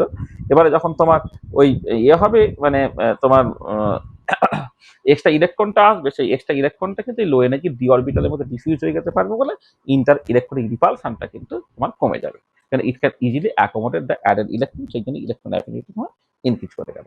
তা ফ্লোরিন এবং ক্লোরিন এই কম্পারিজনটা তোমার কাছে পরিষ্কার হয়েছে তো? স্যার, হ্যাঁ বলো। স্যার এই ফ্লোরিনের স্ট্রং স্যার। ইনার ইলেকট্রন রিপালশনের জন্যই মানে ওর কি আয়নাইজেশন এনার্জিটা তাহলে মানে এক্সোথার্মিক হয়ে যাচ্ছে, মানে এনার্জিটা রিলিজ হচ্ছে যখন আমরা ওটাকে ইলেকট্রন দিয়ে না আয়নাইজ না করতে না, মানে চাইছি। অতটাও না, মানে অতটাও নয়। তুমি দেখো এক্ষেত্রে দেখো, এই ফ্লোরিনের ক্ষেত্রে 328, মানে ফ্লোরিনও অ্যাকচুয়ালি ইলেকট্রনটাকে পছন্দ করে এম মাইনাস হচ্ছে, সেটা তোমার নিয়নের মতো ইনার গ্যাস ইলেকট্রনিক কনফিগারেশন পাচ্ছে, মানে স্টেবিলিটি পাচ্ছে। ক্লোরিনও তার ক্ষেত্রে ভ্যালুটা দেখো 349, অর্থাৎ সেও কিন্তু ইলেকট্রন অ্যাকসেপ্ট করে সিএল মাইনাস হচ্ছে, যেটা argon light inner gas electronic configuration পাচ্ছে। মানে দুজনের ক্ষেত্রেই অ্যাকচুয়ালি তারা ইলেকট্রনটাকে অ্যাকসেপ্টই করতে চায়, সাডেনলি অ্যাকসেপ্ট করতে চায়, ঠিক আছে? কিন্তু কথাটাকে না না স্যার, প্রথমে হ্যাঁ প্রথমে একদম আয়নাইজেশন এনথালপির জন্য যেটা আপনি বলছিলেন না, যে ফ্লোরিনকে যখন আমরা আয়নাইজ করতে চাই তখন এনার্জি রিলিজড হয়, বাট বাকিগুলোকে এনার্জি দিতে হয়, আমি সেইটার কথা বলছি। না না, আমি বুঝতে পারলাম না, মানে ফ্লোরিনের ক্ষেত্রে কোথায় বললাম যে এনার্জি রিলিজ হয়? স্যার একদম ফার্স্ট পয়েন্টে যখন আয়নাইজেশন এনথালপি বোঝাচ্ছিলেন। মানে আগের দিনে না আজকে? না না, আজকেই একদম ক্লাসের না না, স্টার্টিং। আজকে তো না না, ব্যাপারটা গুলিয়ে ফেলছো, ব্যাপারটা বোঝার চেষ্টা করো। মানে দিতে হয় নিতে হয় ব্যাপারটা তা নয়। তোমার যেটা কথা হচ্ছে যে তুমি এই যে ফ্লোরিনের ক্ষেত্রে তোমার এই যে বাইরের ইলেকট্রনটার প্রতি তার একটা স্ট্রং অ্যাট্রাকশন আছে, তো মানে কারণটা কোনো একটা পিরিয়ডে বাঁ দিক থেকে ডান দিকে যত তুমি যাও, তাহলে কিন্তু এফেক্টিভ নিউক্লিয়ার চার্জটা অ্যাকচুয়ালি বাড়ে। মানে তুমি যদি lithium, beryllium, boron, carbon, nitrogen, oxygen, fluorine, নিয়নের ক্ষেত্রে তুমি পরপর করে যাচ্ছ বাঁ দিক থেকে ডান দিকে, এফেক্টিভ নিউক্লিয়ার চার্জটা অ্যাকচুয়ালি কিন্তু বাড়ে। সেই জন্য ফ্লোরিনের ক্ষেত্রেও এই বাইরের ইলেকট্রনটাকে বের করা বেশ কষ্টসাধ্য। কষ্টসাধ্য বলে তার ক্ষেত্রে তোমার আয়নাইজেশন এনার্জিটা পজিটিভই হবে, মানে তোমাকে এনার্জি দিতে হবে, তবে ফ্লোরিন একটা ইলেকট্রন ছেড়ে দিয়ে এ প্লাস তৈরি করবে। মানে ফ্লোরিন তো এ প্লাস হতে চায় না, ফ্লোরিনের ক্ষেত্রে বাইরে ইলেকট্রনের প্রতি অ্যাট্রাকশনটা প্রচন্ড স্ট্রং, সেই জন্য ফ্লোরিন এ মাইনাস হতে চায়, ফ্লোরিন কখনো এ প্লাস হতে চায় না। সেই জন্য তার এই যে বলছে আয়নাইজেশন এনার্জি, যেটা আয়নাইজেশন এনার্জি ফ্লোরিনের ক্ষেত্রে সার্টেনলি পজিটিভ এবং হাইলি পজিটিভ, মানে শুধু পজিটিভ না, হাইলি পজিটিভ। হ্যাঁ, কোনো একটা পিরিয়ড একদম এক্সট্রিম ডান দিকে আছে, হ্যাঁ, তার ক্ষেত্রে বাইরের ইলেকট্রনের প্রতি অ্যাট্রাকশনটা খুব স্ট্রং হয়ে যাওয়ার জন্য ফ্লোরিন একটা ইলেকট্রন ছেড়ে দিয়ে এম মাইনাস তৈরি করছে, বা ক্লোরিন একটা ইলেকট্রন ছেড়ে দিয়ে সিএল, মানে সরি এফ, ফ্লোরিন একটা ইলেকট্রন ছেড়ে দিয়ে এ প্লাস তৈরি করছে, যেটা রেয়ারেস্ট সিচুয়েশন। তার মানে ফ্লোরিন ইলেকট্রন ছেড়ে দিতে চায় না। এবার তাকে যদি জোর করে তুমি ফ্লোরিনকে ইলেকট্রন ছাড়তে বাধ্য করো, তোমাকে অনেক বেশি এনার্জি দিতে হবে, সেখানে আয়নাইজেশন এনার্জিটা অনেক বেশি হবে। বুঝতে পেরেছো? হ্যাঁ স্যার। এটা এবারে কথাটা হচ্ছে ফ্লোরিন ফ্লোরিন দুজনেই ইলেকট্রন অ্যাকসেপ্ট করতে চায়, ইলেকট্রন ছাড়তে তারা চায় না, ইলেকট্রন অ্যাকসেপ্ট করতে চায়। এবার আমার কম্পারিজনটা হচ্ছে কে বেটার অ্যাকসেপ্ট করতে চায়, কে কম অ্যাকসেপ্ট করতে চায়। তাদের আয়নাইজেশন ইলেকট্রন ইলেকট্রন অ্যাফিনিটির ভ্যালুটা দেখেই তুমি বুঝতে পারছো। অন্যগুলোর সঙ্গে কম্পেয়ার করো, সেখানে ফ্লোরিনটা কিন্তু অনেকটা বেশি হয়, 328, আর ক্লোরিনটা 349, মানে অন্যান্যগুলোর সঙ্গে কম্পেয়ার করো সেটা অনেকটাই বেশি, ঠিক আছে? এবারে কথা যেটা হচ্ছে সেটা হচ্ছে যে তোমার ফ্লোরিন এবং ফ্লোরিন যখন কম্পেয়ার করছো, ফ্লোরিনের তুলনায় ক্লোরিনটা বেশি হয়ে গেল, যদিও ফ্লোরিন বেশি ইলেকট্রোনেগেটিভ। তার কারণটা হচ্ছে ফ্লোরিনের থেকে ক্লোরিনের সাইজ বড়, এবং তার ডিপ মানে তার vacant low energy D orbital আছে। সেই কারণে ক্লোরিন যখন একটা ইলেকট্রন অ্যাকসেপ্ট করে সিএল মাইনাস করে ইনার গ্যাস ইলেকট্রনিক কনফিগারেশনটা তৈরি করলো, সেখানে ওই যে এক্সেস ইলেকট্রনিক চার্জটা গেল, সেই এক্সেস ইলেকট্রনিক চার্জটাকে তার সাইজ বড় হওয়ার জন্য সে ছড়িয়ে পড়ছে, আর low energy vacant d orbital থেকে যাওয়ার জন্য সেখানে ছড়িয়ে পড়ছে। সেখানে আলটিমেটলি সিএল মাইনাসটা মোর স্টেবল হয়ে যাচ্ছে তখন এম মাইনাস। সেই জন্য তুমি দেখতে পাচ্ছ যে ক্লোরিনের ইলেকট্রন অ্যাফিনিটিটা বেশি হয়ে যাচ্ছে দেন হচ্ছে ফ্লোরিন। ঠিক আছে, বুঝতে পারলে? হ্যাঁ স্যার। আচ্ছা, এবারে এই সিমিলার সিচুয়েশন হচ্ছে অক্সিজেন এবং সালফার যদি কম্পেয়ার করো, তার ক্ষেত্রেও তাই। তুমি দেখো, যদি এই এই যে অক্সিজেন আর সালফার যদি তুমি কম্পেয়ার করো, অক্সিজেনের ক্ষেত্রে তোমার ইলেকট্রন অ্যাফিনিটি যে ভ্যালুটা, আর সালফারের ক্ষেত্রে ইলেকট্রন অ্যাফিনিটি ভ্যালুটা দেখো। অক্সিজেনের ক্ষেত্রে যেখানে আমি এখানে লিখেছি কত, 141 কিলোজুল পার মোল, আর সালফারের ক্ষেত্রে সেটা হয়ে গেছে 200.4 কিলোজুল পার মোল। দেখো, অক্সিজেন কিন্তু মানে অক্সিজেন ইজ মোর ইলেকট্রোনেগেটিভ,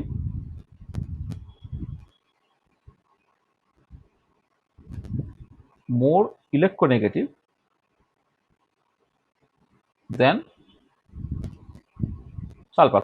সালফারের তুলনায় অক্সিজেন কিন্তু মোর ইলেকট্রোনেগেটিভ, তবুও অক্সিজেনের ইলেকট্রন অ্যাফিনিটিটা কম হচ্ছে, সালফারটা বেশি হচ্ছে। আবার এই একই রিজন অক্সিজেনের তুলনায় সালফারের সাইজ বড়, এবং তার ক্ষেত্রে হচ্ছে লো এনার্জি ভেকেন্ট ডি অরবিটাল হয়ে থেকে যাওয়ার জন্য সালফার যে ইলেকট্রনটাকে অ্যাকসেপ্ট করে সেই ইলেকট্রনটাকে তোমার অ্যাকোমোডেট করার তোমার জায়গা থাকছে। হ্যাঁ, যত সাইজ বড় হয়ে যাবে, vacant d orbital vacant F orbital যদি থেকে যায়, তো তার পক্ষে ইলেকট্রনটাকে তোমার অ্যাকোমোডেট করা সহজ হচ্ছে। এটা ঠিক আছে, বোঝা গেল? হচ্ছে। আচ্ছা, নাইট্রোজেন ফসফরাসের একই সিচুয়েশন। নাইট্রোজেন এবং ফসফরাস যদি তুমি কম্পেয়ার করো, দেখো নাইট্রোজেনের ক্ষেত্রে তো এত স্টেবল তোমার হাফ ইলেকট্রনিক কনফিগারেশন তুমি পাচ্ছ। নাইট্রোজেনের ক্ষেত্রে ইলেকট্রন একটা অ্যাকসেপ্ট করে ওই তোমার জাস্ট P3 ইলেকট্রনিক কনফিগারেশন থেকে P4 থেকে চাইছে না, ইলেকট্রন অ্যাফিনিটিটা ইভেন নেগেটিভ হয়ে গেছে, -7 কিলোজুল পার মোল হয়ে গেছে। আচ্ছা, ফসফরাসের ক্ষেত্রে সিমিলার সিচুয়েশন, কিন্তু ফসফরাসের ক্ষেত্রে লো মানে সাইজ বড় এবং লো এনার্জি ভেকেন্ট ডি অরবিটাল থেকে যাওয়ার জন্য পি যখন P- তৈরি করবে, সেই ইলেকট্রনটাকে গ্ল্যাডলি সে রাখার জায়গা পেয়ে যাচ্ছে। ঠিক আছে, কোথায় জায়গা পাচ্ছে? অবভিয়াসলি হচ্ছে তোমার লো এনার্জি ভেকেন্ট ডি অরবিটালে তোমার রাখতে পারবে, সাইজটা বড় হলে সেখানে ইলেকট্রনটা সহজে ডিফিউজ হয়ে থাকতে পারবে, এবং সেখানে ফসফরাসের ক্ষেত্রে কিন্তু ইলেকট্রন অ্যাফিনিটিটা তোমার 72 কিলোজুল পার মোল হলো, এবং সেটা তোমার পজিটিভই হলো।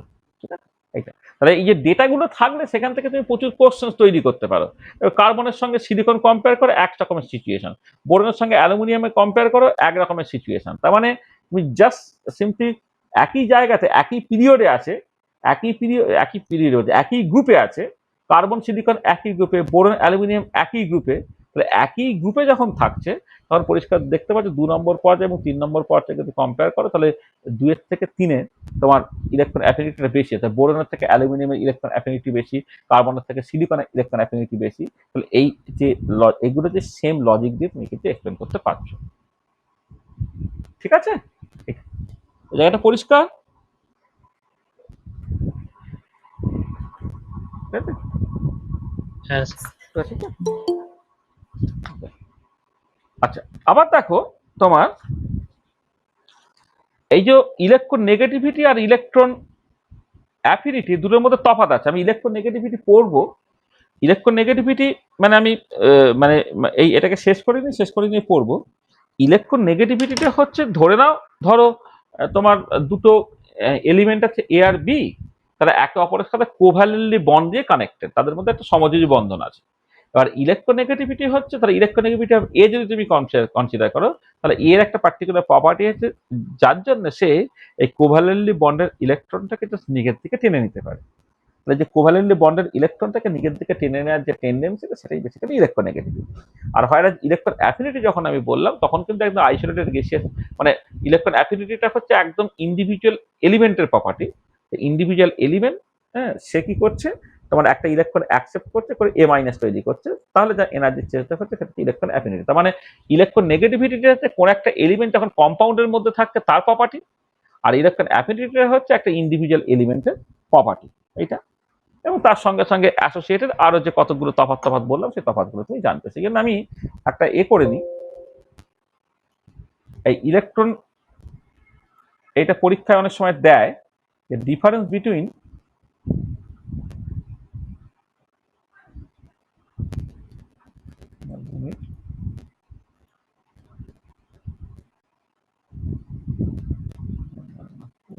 ফাইল,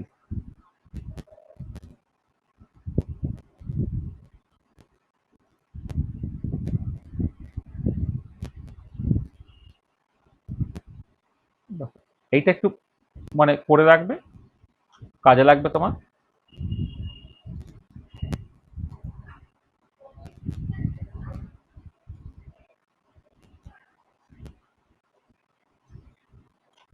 তোমাদের মানে যদিও তোমাদের হয়তো এমসিকিউ প্যাটার্নের পরীক্ষা হবে, কিন্তু এই ইনফরমেশনগুলো খুব দরকার। সেটা হচ্ছে ইলেকট্রন গেইন এনথালপির সঙ্গে ইলেকট্রোনেগেটিভিটি ডিফারেন্সটা কি। দেখো, electron gain enthalpy is the change in enthalpy when a neutral atom or a molecule gains an electron from outside. আর electronegativity is the ability of an atom to attract a shared pair of electron. আর it is measured in kilojoule per mole. আর ইলেকট্রোনেগেটিভিটিটা হচ্ছে usually তোমার unitless quantity, it is unitless and is measured by a Pauling scale, মানে কত scale আছে আর কি।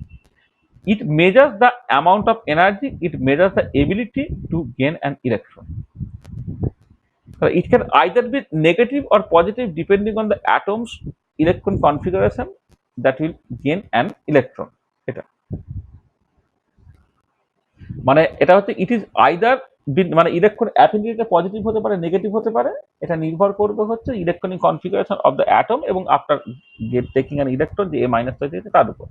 আর হয় ইলেকট্রন নেগেটিভিটিটা কিন্তু কখনো নেগেটিভ হয় না, ইলেকট্রন নেগেটিভিটি তোমার পজিটিভ, এমনভাবে স্কেলটাকে ডিফাইন করা হয়।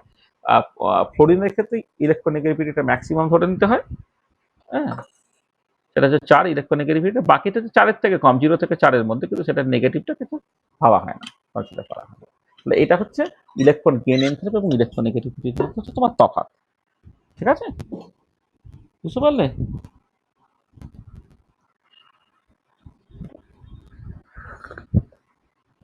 আচ্ছা, এবার আমি কতগুলো কোশ্চেন্স তোমাকে জাস্ট এই নোটটা দেবো বলে আমি জাস্ট দিয়ে দিচ্ছি, হ্যাঁ, যার কিছু কিছু জিনিস আমি অলরেডি আলোচনা করে ফেলেছি।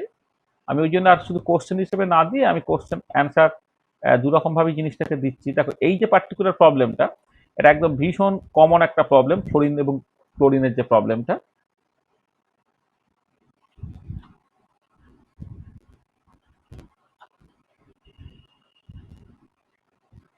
দেখো, why electron affinity of fluorine is less than that of chlorine, যে লজিকটা আমি আগে তোমায় বললাম সেটাই এখানে বলা হয়েছে, তুমি দেখে নিতে পারো। আচ্ছা, নেক্সট হচ্ছে আমি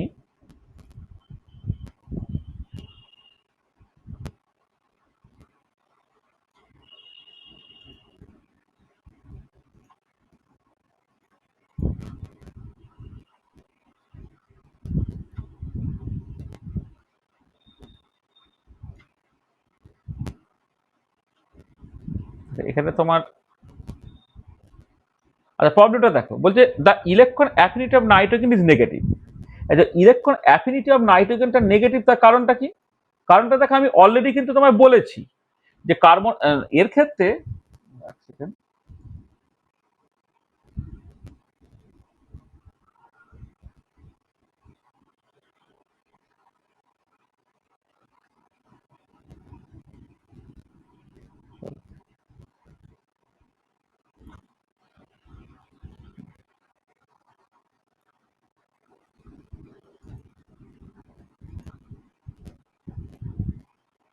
সবটা কেটে গেল, মুছতে গেলাম।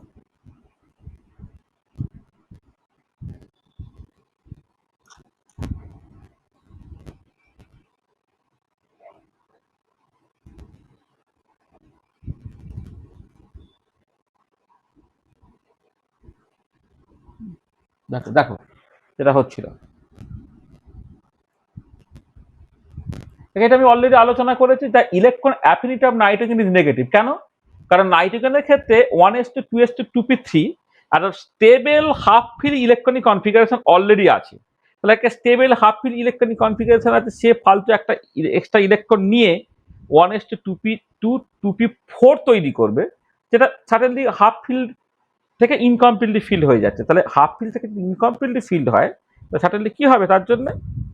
তার জন্য যেটা আনস্টেবল হয়ে পড়ছে, সেখানে নাইট্রোজেন সেটা চাইবে না, সেখানে তার ইলেকট্রন অ্যাফিনিটিটা তোমার নেগেটিভ হয়ে যাচ্ছে।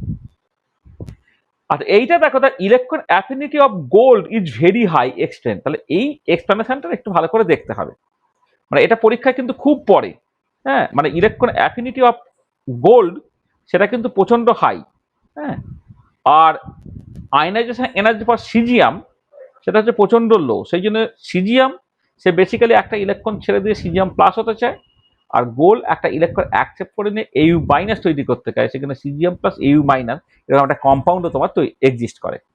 মানে এখানে কি হচ্ছে দেখো, যে তোমার এর যে ইলেকট্রনিক কনফিগারেশনটা খেয়াল করো, গোল্ডের ইলেকট্রনিক কনফিগারেশন হচ্ছে তোমার ওই জেনন 54, তারপরে 5d10 4f14 6s1, এই হচ্ছে তোমার ইলেকট্রনিক এটা, মানে এটা হচ্ছে তোমার ইলেকট্রনিক কনফিগারেশনটা। তাহলে দেখো, সিক্স এসে সাডেনলি আরেকটা ইলেকট্রন ঢুকতে পারে করে Au মাইনাস তৈরি করতে পারে, ঠিক আছে। এবারে যেটা হচ্ছে যে এই সিক্স এর ইলেকট্রনের উপরে মানে তোমার এর মানে গোল্ডের নিউক্লিয়াসের অ্যাট্রাকশনটা প্রচন্ড স্ট্রং। কেন? কারণ এই সিক্স এর আগে যেহেতু 5d এবং 4f অরবিটাল গুলো আছে, যারা ডিফিউজ অরবিটাল মানে তারা হচ্ছে লেস শিল্ডিং বা লেস স্ক্রিনিং, মানে 5d বা 4f সে নিউক্লিয়াসকে অত বেশি স্ক্রিন করতে পারে না। অত বেশি যদি স্ক্রিন করতে না পারে তাহলে কি হবে, সেটা হচ্ছে এই সিক্স এর প্রতি তোমার নিউক্লিয়াসের যে অ্যাট্রাকশনটা, যেটা বেসিক্যালি জেড এফেক্টিভ দিয়ে গাইডেড হবে, জেড এফেক্টিভটা প্রচন্ড হাই হয়ে যাবে। জেড এফেক্টিভ প্রচন্ড হাই হয়ে যায়, যেমন সিক্স এস থেকে একটা ইলেকট্রন বের করা খুব কঠিন, সেখানে Au প্লাস করা যেমন কঠিন, অ্যাট দ্য সেম টাইম কিন্তু সিক্স এস থেকে আরেকটা ইলেকট্রন ঢেকে গিয়ে Au মাইনাস তৈরি করে, সেটা সে কিন্তু পছন্দ করবে। এবং সেগুলো পছন্দ করবে বলেই দেখো যেটা হচ্ছে যে তখন তুমি এই সিজিএমকে যদি তুমি দেখো, সিজিএম এর ক্ষেত্রে একটা ইলেকট্রন অ্যাকসেপ্ট করে নিয়ে সিজিএম প্লাস হয়ে যাওয়াটা খুব সহজ। কারণ সিজিএম এর তুমি জানো যে সিজিএম ইলেকট্রন আয়নাইজেশন এনার্জিটা প্রচন্ড কম, সেজন্য সিজিএম খুব সহজে একটা ইলেকট্রন ছেড়ে দিয়ে সিজিএম প্লাস তৈরি করে ফেলবে, ইলেকট্রন ছেড়ে দিয়ে সরি সিজিএম একটা ইলেকট্রন ছেড়ে দিয়ে তোমার সিজিএম প্লাস তৈরি করতে পারবে ইজিলি। আর গোল্ড কি হলো, সে একটা ইলেকট্রন অ্যাকসেপ্ট করে Au মাইনাস তৈরি করতে পারে ইজিলি। সেই জন্য দেখো সিজিএম এবং গোল্ডের যখন তুমি একটা কোনো কম্পাউন্ড কনসিডার করো, নর্মালি কি এটাও মেটাল, তারা রিয়াকশন করার কথা নয়, এবং এরা বেসিক্যালি একটা অ্যালয় তৈরি করার কথা এবং সেটা নিউট্রাল ফর্মই থাকার কথা। কিন্তু বাস্তবে যেটা দেখতে পাওয়া গেল, সিজিএম আয়োডাইড, সিজিএম অরাইড আর কি, তারা থাকে বেসিক্যালি কিরকম ভাবে, সিজিএম প্লাস এবং Au মাইনাস এইরকম ভাবে থাকে। তাহলে মজার ব্যাপারটা দেখো যে নর্মালি সিজিএম অ্যাটম এবং গোল্ড অ্যাটম তারা একটা অ্যালয় তৈরি করে থাকার বদলে কি হচ্ছে না, সিজিএম প্লাস বা Au মাইনাস ফর্মে থাকছে। কেন পরিষ্কার বুঝতে পারলে যে তোমার যেটা গোল্ড সে সহজে ইলেকট্রন অ্যাকসেপ্ট করে Au মাইনাস তৈরি করতে চায়, তাহলে ইলেকট্রন অ্যাফিনিটিটা প্রচন্ড হাই। আর সিজিএম সে ইলেকট্রনটা ছেড়ে দিয়ে সিজিএম প্লাস খুব ইজিলি হতে পারে, কারণ সিজিএম এর যে আয়নাইজেশন এনার্জিটা খুব কম, তখন এই সিজিএম এবং গোল্ড তারা সিজিএম প্লাস Au মাইনাস এইরকম কম্পাউন্ড তৈরি করে থাকে। ঠিক আছে, বুঝতে পারলে? হয়েছে হ্যাঁ স্যার। এগুলো। তাহলে এই এই ক্রিটিক্যাল জায়গাগুলো কিন্তু ভীষণ ভালো করে দেখবে, ক্রিটিক্যাল জায়গাগুলি অ্যাকচুয়ালি ইম্পর্টেন্ট।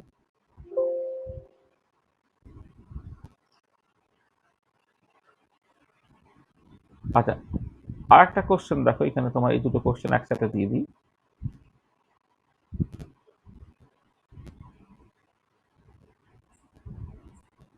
এক মিনিট।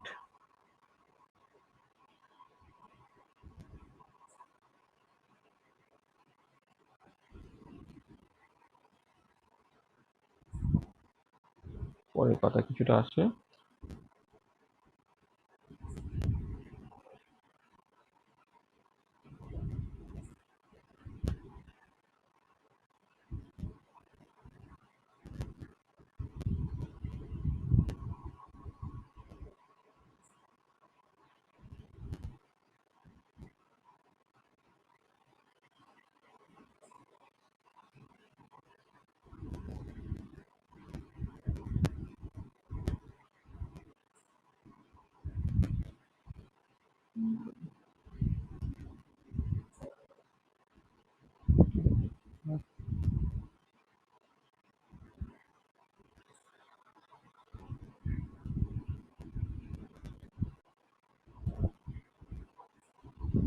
দেখো, আচ্ছা এখানে প্রবলেমটা একটু ভালো করে দেখো। বলছে কি যে ইলেকট্রন অ্যাফিনিটি অফ, কি বলে এটা,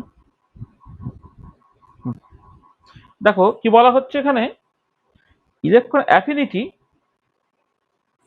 of Mn3 plus is greater than that of Fe3 plus explain। দেখো Mn3 plus আর Fe3 plus তাদের ইলেকট্রন অ্যাফিনিটি তুমি দেখছো। দেখো Mn3 plus আর Fe3 plus ইলেকট্রনিক কনফিগারেশনটা দেখো। Mn3 plus তার ইলেকট্রনিক কনফিগারেশনটা কি, আর্গনের ইলেকট্রনিক কনফিগারেশন হলো ইনটু 3d4 4s0। কারণ ম্যাঙ্গানিজের এমনি ইলেকট্রন কটা থাকে, 25টা ইলেকট্রন থাকে, আর্গনে 18টা চলে গেল। এবারে Mn3 প্লাস যেহেতু, তাহলে 3টে ইলেকট্রন কম, তোমার টোটাল ইলেকট্রন হচ্ছে 22টা। 22টা করে আর্গনে তোমার 14টা ইলেকট্রন চলে যাবে, আর 3-তে মাত্র 4টে ইলেকট্রন থাকবে, 4টা পুরো ফাঁকা থাকছে। আর হয় তুমি আয়রন যখন কনসিডার করছো, আয়রনে এমনি 26টা ইলেকট্রন, কিন্তু Fe+ যখন তুমি কনসিডার করছো, ইলেকট্রন হচ্ছে 23টা, তার ক্ষেত্রে কি হচ্ছে, আর্গন তার inner gas electronic configuration plus 3d5 4s0। আচ্ছা, এবারে দেখো তুমি যখন Mn3+ সে একটা ইলেকট্রন অ্যাকসেপ্ট করে Mn2+ করবে, বা Fe3+ সে একটা ইলেকট্রন অ্যাকসেপ্ট করে যখন Fe2+ তৈরি করবে, Mn3+ এর ক্ষেত্রে কি হচ্ছে না, দেখো হাফ ফিল ইলেকট্রনিক কনফিগারেশন থেকে তোমার ইনকমপ্লিটলি ফিল ইলেকট্রনিক কনফিগারেশন থেকে হাফ ফিল ইলেকট্রনিক কনফিগারেশন পাবে। মানে Mn3+ যখন একটা ইলেকট্রন অ্যাকসেপ্ট করে Mn3+ থেকে Mn2+ তৈরি করছে, সেই ইলেকট্রনটা ঢুকবে কোথায়, 3 অরবিটালে ঢুকবে। তাহলে 3টা এখন আছে ইনকমপ্লিটলি ফিল, 3 অরবিটালে যদি আরেকটা ইলেকট্রন ঢোকে, তাহলে 3d5 ইলেকট্রনিক কনফিগারেশন হবে, যেটা হাফ ফিল ইলেকট্রনিক কনফিগারেশন, তবে আনস্টেবল থেকে স্টেবল হচ্ছে, সেখানে Mn3+ এর ইলেকট্রন অ্যাফিনিটিটা বেশি হবে।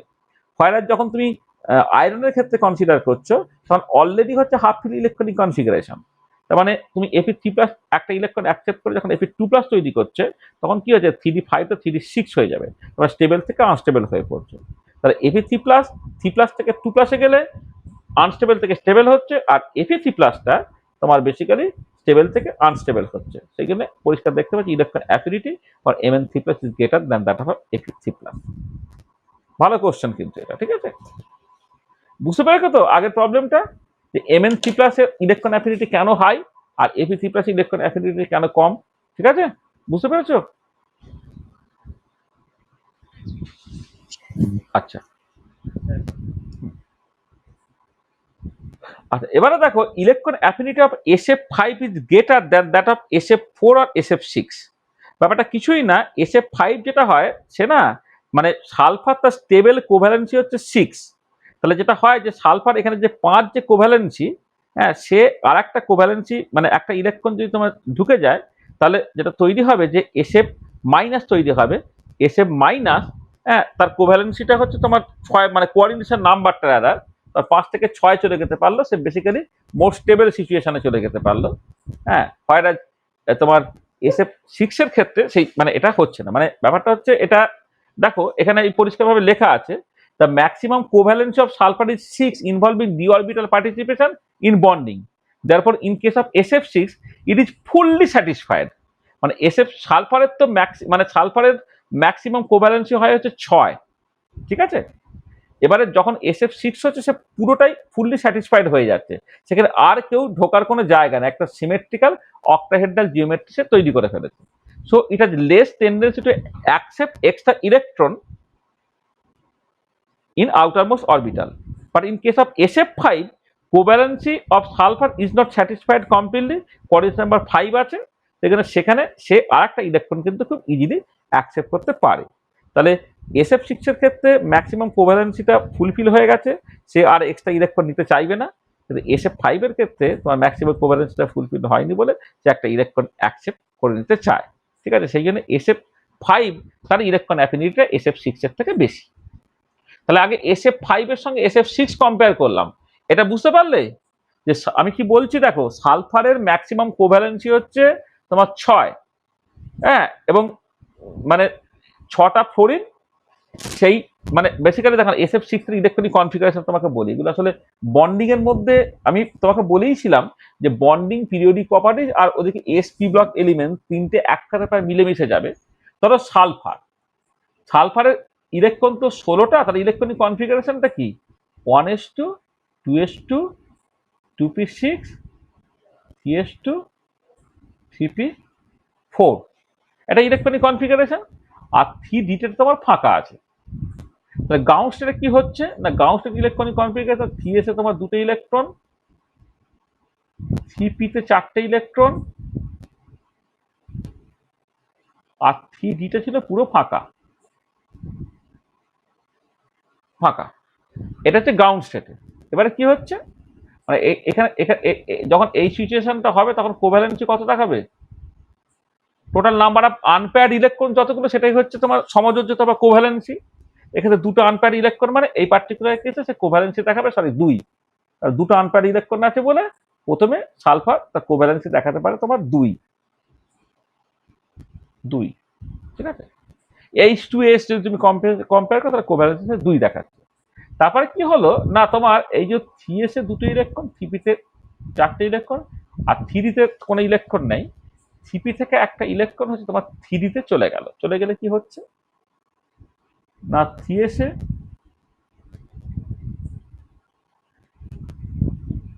দুটো ইলেকট্রন যেমন আছে আছে। এখন দেখো আনপেয়ার্ড ইলেকট্রনের সংখ্যা বেড়ে গেল। আগে যেটা ছিল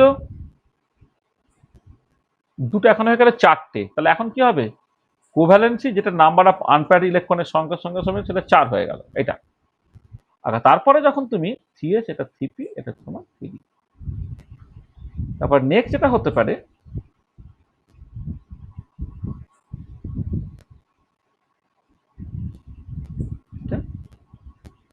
দেখো 3s থেকে এবার একটা ইলেকট্রন, এখন 3s থেকে একটা ইলেকট্রন সে তোমার এই পর্যন্ত চলে যাচ্ছে। তাহলে এখানে হলো একটা, 1 2 3, এইটা, আর এখানে হচ্ছে এই আর এই, এটা। তাহলে এখন কোভ্যালেন্সি কত দেখাবে, 6। তাহলে এইটা হচ্ছে ম্যাক্সিমাম কোভ্যালেন্সি, এটা সে দেখিয়ে দিল। ঠিক আছে, ম্যাক্সিমাম কোভ্যালেন্সি দেখিয়ে দিল, সে একটা অক্টাহেড্রাল স্ট্রাকচার তৈরি করে ফেলছে। এই তাহলে আমি এটা বন্ডিং এর প্রবলেম হিসেবে তোমাকে দেখালাম। তাহলে এসএফ এর ক্ষেত্রে মানে ম্যাক্সিমাম 6টা আনপেয়ার্ড ইলেকট্রন 6টা। এবারে কি হচ্ছে, যখন SF6 তৈরি হচ্ছে তখন এখানে একটা ইলেকট্রন, এখানে একটা, এখানে একটা, এখানে একটা, এখানে একটা, এখানে একটা তোমার চলে এলো। আর যখন SF5 হবে তখন 5জন চলে এলো। এবার এই আনপেয়ারটাকে পেয়ার করার জন্য আর একটা ইলেকট্রন তোমার চলে আসবে খুব ইজিলি। সেখানে SF5, হ্যাঁ, সে SF6 হলে স্টেবিলিটি পায়। আর SF6 তার এক্সট্রা ইলেকট্রন নিয়ে তার কোনো লাভ নাই। সেখানে electron affinity of SF5 is greater than SF6, এটা। ঠিক আছে। আচ্ছা, আর একটা হচ্ছে,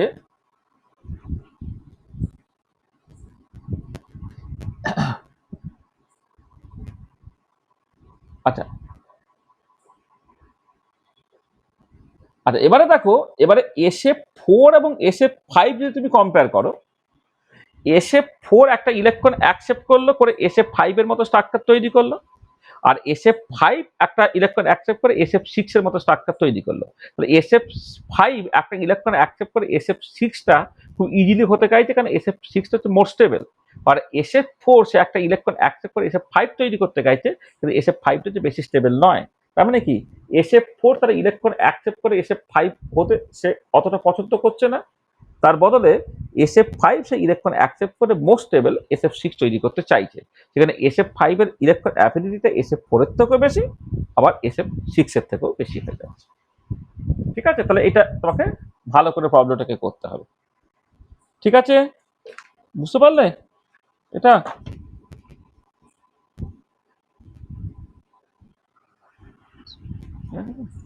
Yes.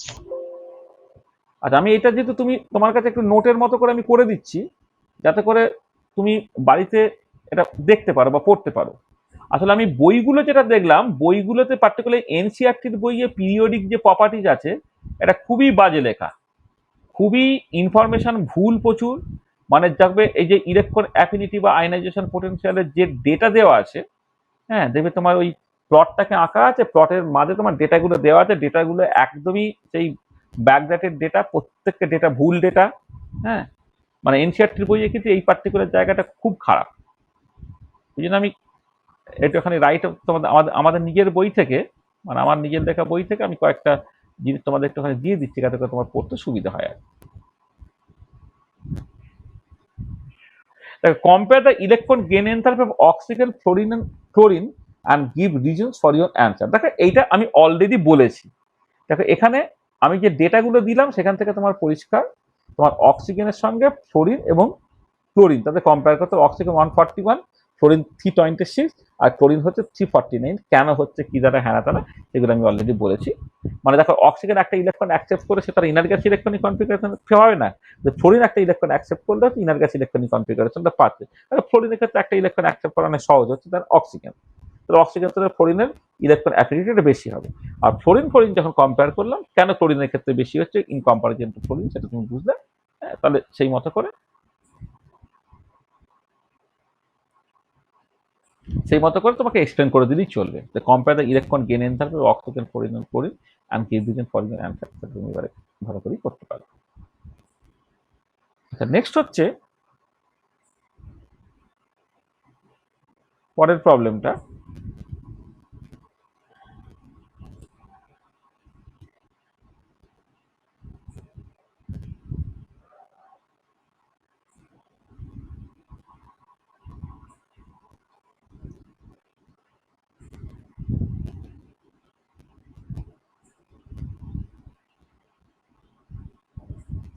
দেখো, বলছে why the first electron gain enthalpy of oxygen is negative বা second electron gain enthalpy of oxygen is positive. খেয়াল করে দেখো, এই যে তোমার অক্সিজেনের ক্ষেত্রে first electron gain enthalpy is negative বা সেকেন্ডটা হচ্ছে পজিটিভ হয়ে যাচ্ছে। খুব সহজ ব্যাপার, দেখো খেয়াল করো, সব হচ্ছে ইলেকট্রনিক কনফিগারেশনের উপরে পুরো জিনিসটাকে নির্ভর করছে। দেখো অক্সিজেন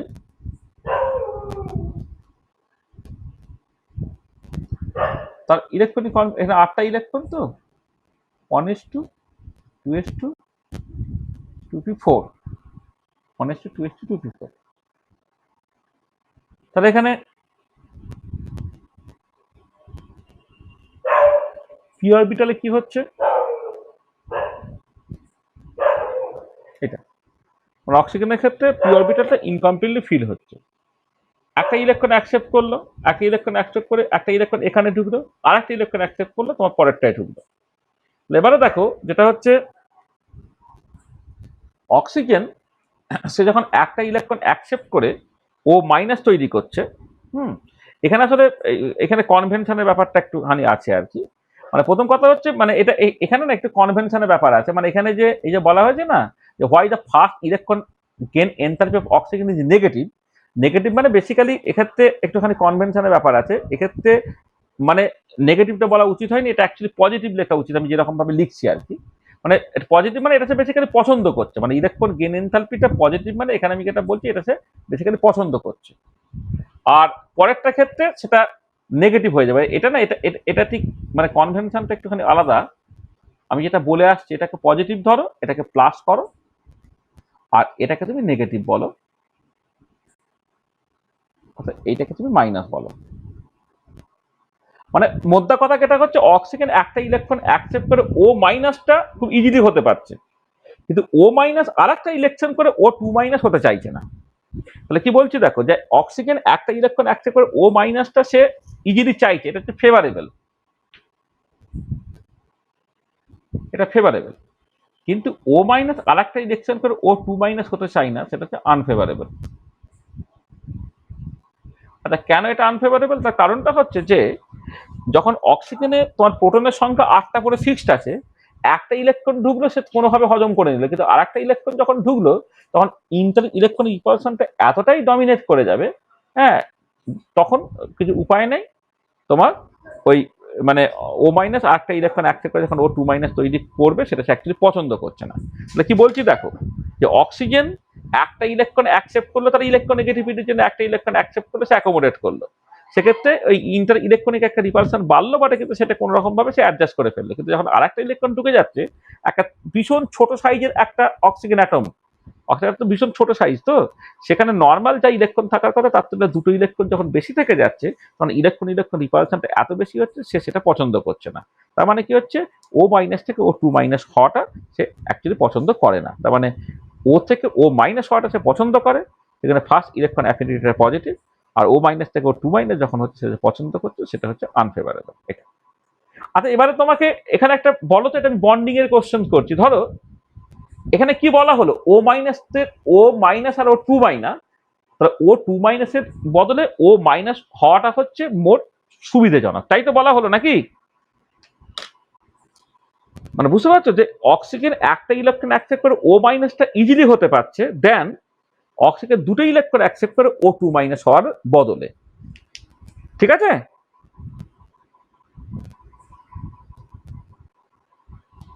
এটা তো। আচ্ছা, এবার আমাকে তাহলে বলো তো, অক্সিজেন তো মোস্ট অফ দ্য কম্পাউন্ডে ও 2 মাইনাস হিসেবেই থাকে।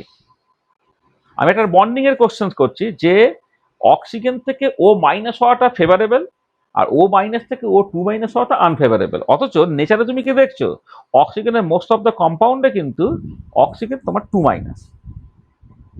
তাহলে এইটাকে তুমি কি করে এক্সপ্লেন করবে বলো, বলতে পারবে? কেউ বলতে পারবে?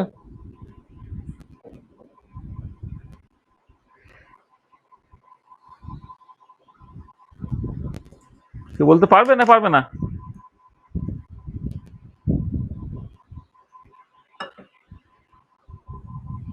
দেখো, এটা বন্ডিং এর মূল ব্যাপার।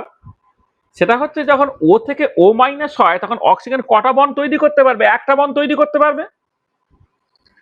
যখন তোমার এবার ও থেকে ও টু মাইনাস তৈরি হয়ে গেল, তখন প্রথম কথা হচ্ছে দুটো বন্ড তৈরি করতে পারবে, যেমন H2 এর ক্ষেত্রে হয়, হ্যাঁ, বা কার্বন মনোক্সাইডের ক্ষেত্রে হয়, বা CO2 ক্ষেত্রে হয়। মানে সবসময় হচ্ছে অক্সিজেন যখন অক্সিজেন টু মাইনাস হিসেবে থাকবে তখন সে দুটো বন্ড তৈরি করতে পারছে, আর যখন সে ও মাইনাস হিসেবে থাকে একটা বন্ড তৈরি করতে চাইছে। এবার যত বেশি বন্ড তৈরি হবে তত বেশি স্টেবিলিটি, সেইটা একটা রিজন। আচ্ছা, সেকেন্ডলি সেই অক্সিজেন যখন আয়নিক কম্পাউন্ড তৈরি করছে ও টু মাইনাস হিসেবে, যেটা হচ্ছে যে ও টু মাইনাস তার সলভেশন এনার্জি বা তার ল্যাটিস এনার্জি দুটোই হচ্ছে অনেক বেশি হবে, কারণ ও টু মাইনাস যেখানে চার্জের পরিমাণটা যেহেতু বেড়ে গেল, তাহলে ল্যাটিস এনার্জিটাও বাড়বে, তার সলভেশন এনার্জিটাও বাড়বে। সেই জন্যে যদিও ও থেকে ও মাইনাস করাটা সহজ, কিন্তু ও মাইনাস সে কোনো এক্সট্রা স্টেবিলিটি পাচ্ছে না। হয় যখন ও মাইনাস থেকে ও টু মাইনাস তুমি কঠিনভাবে করলে বটে, কিন্তু ও টু মাইনাস তৈরি হয়ে যাওয়ার পরে ল্যাটিস এনার্জিটা হচ্ছে তোমার প্রচন্ড বেড়ে গেল, সলভেশন এনার্জি প্রচন্ড বেড়ে গেল, সেখানে ও টু মাইনাসটা কিন্তু তোমার তৈরি হবে, এবং মোস্ট অফ দ্য কম্পাউন্ডের ক্ষেত্রে ও টু মাইনাসই থাকে। ঠিক আছে, বুঝতে পেরেছো এখন?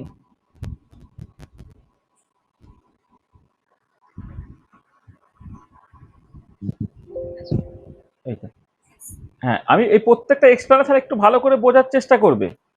হ্যাঁ, মানে উপরে যা শিখে নেবে না, কিন্তু প্রত্যেকটা এক্সপ্লেনেশন একটু বোঝার চেষ্টা করবে, কারণ এইগুলোর উপরে পরের যে কেমিস্ট্রিটা এই লজিকগুলোর উপরে নির্ভর করছে। এখন হয়তো পরীক্ষাতে তোমার ঠিক আছে বাবা MCQ তৈরি করে টিক ফিক মেরে তুমি ম্যানেজ করে দিলে, কিন্তু এটা পরে কিন্তু পারবে না, কারণ এর উপরে টোটাল কেমিস্ট্রিগুলো নির্ভর করছে। যে প্রথম থেকে অ্যাটমিক স্ট্রাকচার, পিরিয়ডিক প্রপার্টিজ, এরপর আমি বন্ডিং পড়াবো, তারপরে আমি ধরো রেডক্স পড়াবো। তাহলে এইগুলোর উপরে পরের যে কেমিস্ট্রিটা তুমি কতটা ভালো শিখবে কি শিখবে না সেটা নির্ভর করবে। হুম। আচ্ছা, তারপরে বলছে give reason for the increasing order of reactivity in the following. তুমি দেখো, lithium, sodium, potassium, rubidium, caesium group 1 element, আর fluorine, chlorine, bromine, iodine group 17 element. হ্যাঁ, তার মানে এই লিথিয়াম এবং সিজিয়াম, এদের মধ্যে সিজিয়াম মোর রিঅ্যাক্টিভ। কেন মোর রিঅ্যাক্টিভ? কারণটা কিছুই না, lithium, sodium, potassium, rubidium, caesium তারা রিঅ্যাক্টিভিটি দেখাবে কি ইলেকট্রন ছেড়ে দিয়ে। এবারে সিজিএমের ক্ষেত্রে ইলেকট্রন অ্যাফিনিটি যেহেতু সবচেয়ে কম, তাহলে সিজিএমের পক্ষে ইলেকট্রনটা ছেড়ে দেওয়াটা অনেক সহজ হচ্ছে। এখানে সিজিএমটা হচ্ছে মোর ইলেকট্রন, মোর হচ্ছে মানে মোর তোমার কি বলে রিঅ্যাক্টিভ হচ্ছে। এবারে ফ্লোরিন, ক্লোরিন, ব্রোমিন, আয়োডিন এরা যখন তুমি কম্পেয়ার করছো, এক্ষেত্রে না এখানে তোমার দুটো ব্যাপার আছে। এক্ষেত্রে ইউজুয়ালি ট্রেনটা দেখো, তোমাকে খেয়াল রাখতে হবে। এক্ষেত্রে তোমার এই যে ফ্লোরিন, ক্লোরিন, ব্রোমিন, আয়োডিন বলা হচ্ছে, ফ্লোরিন হচ্ছে মোস্ট ইলেকট্রোনেগেটিভ। ফ্লোরিন যে মোস্ট ইলেকট্রোনেগেটিভ, তার কারণটা হচ্ছে যে মানে আমি বলছি ফ্লোরিন, ক্লোরিন, ব্রোমিন, আয়োডিন এরা যখন রিঅ্যাক্টিভিটি দেখায়, কিভাবে রিঅ্যাক্টিভিটি দেখায়? এরা রিঅ্যাক্টিভিটি দেখায় হচ্ছে ইলেকট্রন অ্যাকসেপ্ট করে অ্যানায়ন তৈরি করে, এ মাইনাস বা সি এর মাইনাস বা বি এর মাইনাস বা আই মাইনাস এইরকম করে। ঠিক আছে, তাহলে এটা দাঁড়াচ্ছে যে তোমার যখন ফ্লোরিন থেকে আয়োডিনের দিকে নর্মালি যাচ্ছ, তখন ইলেকট্রন গেন এনথালপির ভ্যালুটা হচ্ছে পরপর করে তোমার কমতে থাকে। এবারে ফ্লোরিন এবং ক্লোরিন এখানে যে অর্ডারটা, এই অর্ডারটা অ্যাকচুয়ালি একটুখানি চেঞ্জ করে দেওয়া দরকার। না, আমি এটাকে রাদার একটুখানি চেঞ্জ করে দিই। মানে এটা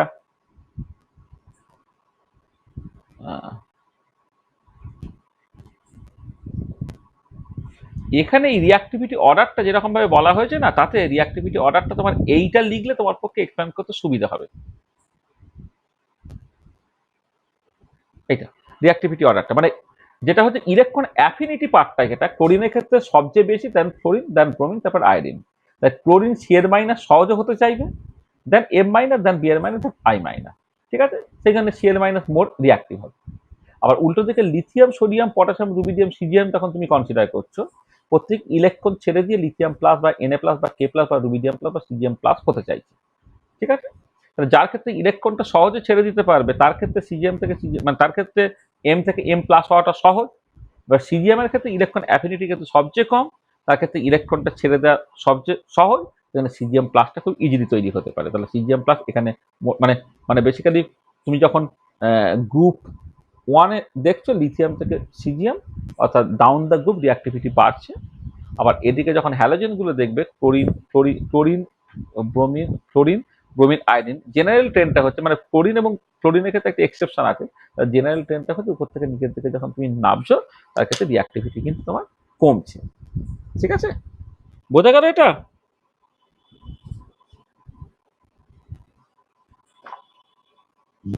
হয়েছে? Okay. আচ্ছা, নেক্সট দেখো,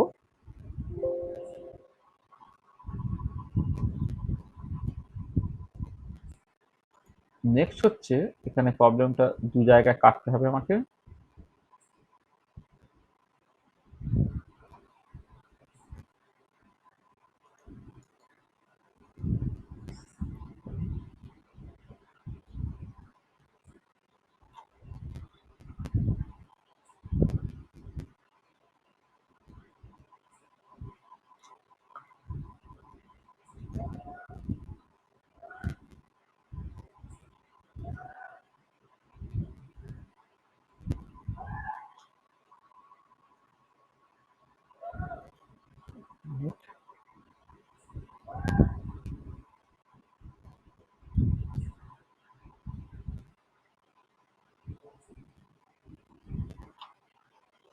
দেখ, বলছে indicate the trends of variation of properties given in the parenthesis in respect to the following set of elements or ions. দেখো, লিথিয়াম, বেরিলিয়াম, বোরন, কার্বন, এদের ফার্স্ট আয়নাইজেশন এনার্জি তোমাকে কম্পেয়ার করতে বলছে। Carbon, nitrogen, oxygen তার electron affinity তোমাকে compare করতে বলছে, ঠিক আছে? আচ্ছা, এবারে লিথিয়াম, বেরিলিয়াম, বোরন, কার্বন তাদের যে ফার্স্ট আয়নাইজেশন এনার্জি তার ডিসকাশনটা আমরা আগের দিন করেছিলাম। এবারে এক্ষেত্রে কিন্তু লিথিয়াম থেকে কার্বনের দিকে তুমি যাচ্ছ, বাঁ দিক থেকে তুমি যখন ডান দিকে যাচ্ছ, ইউজুয়াল ট্রেন্ডটা হচ্ছে কি, ইউজুয়াল ট্রেন্ডটা এই পার্টিকুলার কেসে হচ্ছে আয়নাইজেশন এনার্জি ভ্যালুটা তোমার ইউজুয়ালি বাড়বে, মানে কার্বনের সবচেয়ে বেশি, তারপরে কার্বনের সবচেয়ে বেশি, তারপরে বোরন, তারপরে বেরিলিয়াম, তারপর লিথিয়াম, এটা হওয়া উচিত। কিন্তু এখানে বেরিলিয়াম এবং বোরবনের ক্ষেত্রে ওই যে হাফ পিল এবং ফুল পিল ইলেকট্রনিক কনফিগারেশনের গল্প আছে।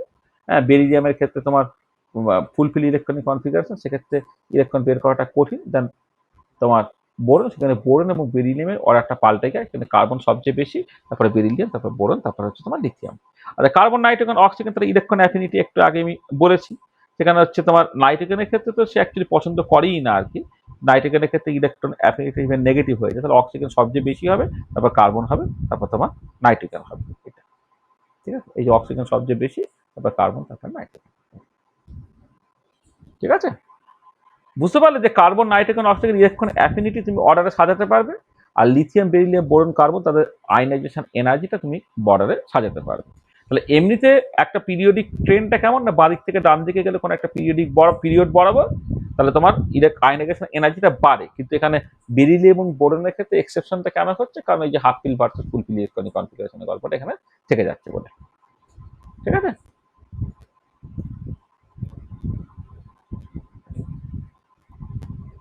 তারপরে চলে এসো,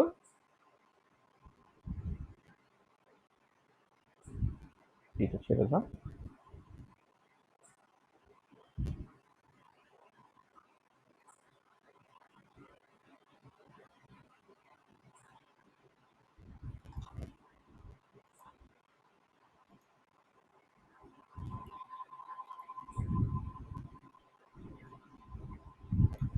দুটো কোশ্চেন আমি পরপর করে এখানে দিয়েছি।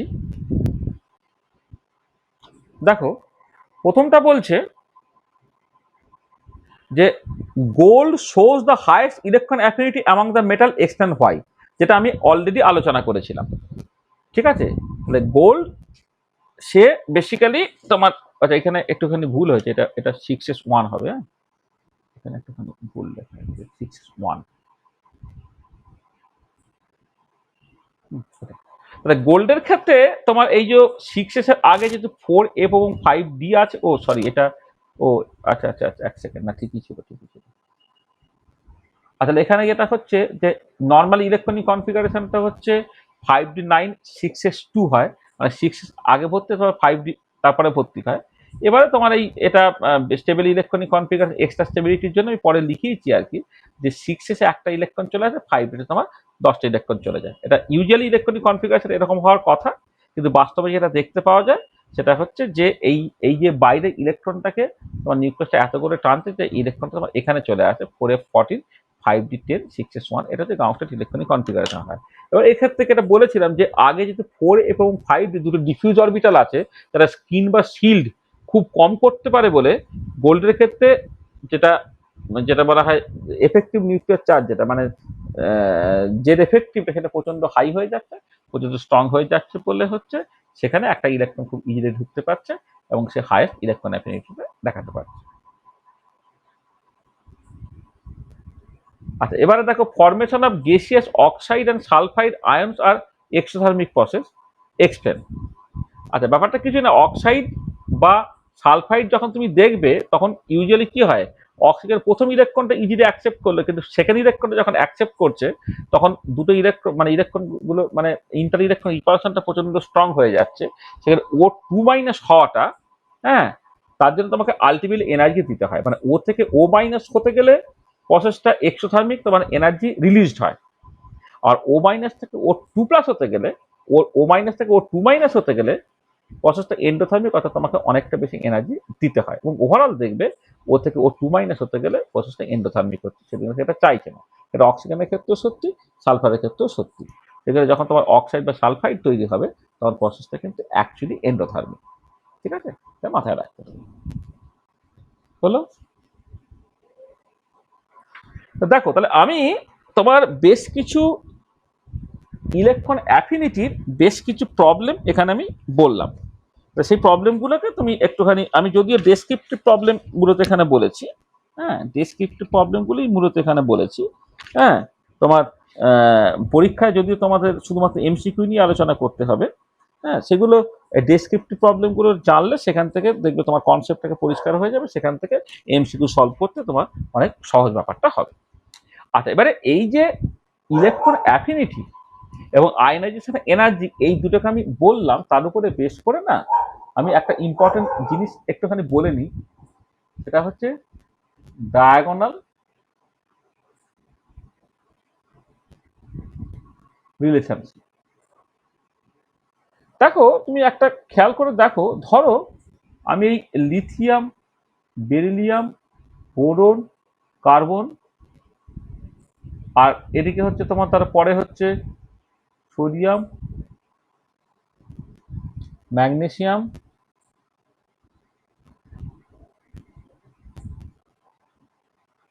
সোডিয়াম, ম্যাগনেসিয়াম, অ্যালুমিনিয়াম, সিলিকন, বাকি সব আছে, নাইট্রোজেন, অক্সিজেন, ফ্লোরিন, নিয়ন, বা সিলিকনের পরে আছে ফসফরাস, সালফার, ক্লোরিন, আর্গন, এসব আছে। এবারে তুমি খেয়াল করে দেখো, মূলত এই দুই জায়গায়, এই লিথিয়ামের সঙ্গে ম্যাগনেসিয়াম, বেরিলিয়ামের সঙ্গে অ্যালুমিনিয়াম, বা বোরনের সাথে সিলিকন, মূলত এই জায়গায়। এছাড়া কার্বনের সঙ্গে নাইট্রোজেন, কার্বনের সাথে ফসফরাস, নাইট্রোজেনের সাথে সালফার, এগুলো তো আছে, কিন্তু মূলত এই জায়গায় দেখো কি হচ্ছে না, করে একটা পিরিয়ডিক টেবিলে বাঁদিক থেকে ডান দিকে তুমি যখন যাচ্ছ, ধরো বাঁদিক থেকে ডান দিকে গেলে ইলেকট্রন অ্যাফিনিটি, আচ্ছা প্রথম আয়নাইজেশন এনার্জিটা বলি।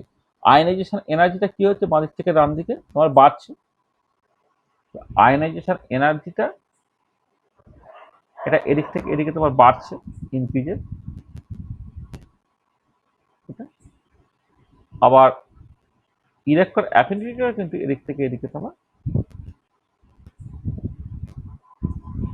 মানে আয়নাইজেশন এনার্জিটাও কোনো একটা পিরিয়ড বরাবর বাঁদিক থেকে ডান দিকে গেলে ইনক্রিজ করছে, ইলেকট্রন অ্যাফিনিটি তোমার ইনক্রিজ করছে। এবার উপর থেকে যখন তুমি নিচের দিকে নামছো তখন কি হচ্ছে, আইই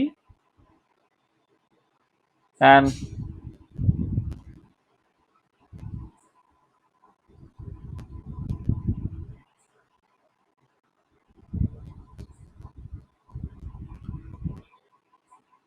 ionisation energy and electron affinity, এরা উপর থেকে নিচের দিকে কি করছে তোমার, ডিক্রিজ করছে। তাহলে দেখো, তাহলে বাঁ দিক থেকে ডান দিকে আয়নাইজেশন এনার্জি এবং ইলেকট্রন অ্যাফিনিটি দুজনই ইনক্রিজ করছে, আবার উপর থেকে নিচের দিকে আয়নাইজেশন এনার্জি এবং ইলেকট্রন অ্যাফিনিটি দুজনই ডিক্রিজ করছে। তাহলে খেয়াল করে দেখো যে এইখানে যে থাকছে মানে এই উপর থেকে নিচের দিকে কমলো, কমে আবার যখন মানে লিথিয়াম থেকে সোডিয়ামে ইলেকট্রন অ্যাফিনিটির কথা বা আয়নাইজেশন এনার্জি বলছি, লিথিয়াম থেকে সোডিয়ামে আয়নাইজেশন এনার্জিটা হচ্ছে কমলো, আবার সোডিয়াম থেকে ম্যাগনেসিয়ামের জায়গায় যখন বাড়লো, বাড়লে কি হবে, লিথিয়াম এবং ম্যাগনেসিয়াম তারা কাছাকাছি চলে আসবে।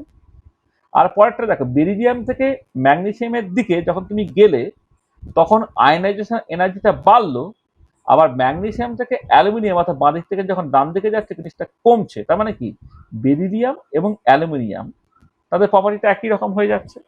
ঠিক একই রকম ভাবে বোরন এবং সিলিকন তাদের একই রকম ভাবে হয়ে যাচ্ছে। তার মানে পিরিয়ডিক টেবিলে যারা এভাবে ডায়াগোনালি এক্সিস্ট করে তাদের প্রপার্টির অনেক সিমিলারিটি দেখতে পাওয়া যায়, তাকে বলা হয় ডায়াগোনাল রিলেশনশিপ। তাহলে এটা মূলত তোমার পিরিয়ড 2 এবং 3, পিরিয়ড 2 এবং পিরিয়ড 3 এই দুজনের মধ্যেই মূলত দেখতে পাওয়া যায়। এটা পিরিয়ড 2 এবং 3, এটা দ্বারা হচ্ছে যে in the periodic table the elements in the diagonal position of period 2 and period 3, in the periodic table the elements in the diagonal positions of period 2 and period 3 have similarities in the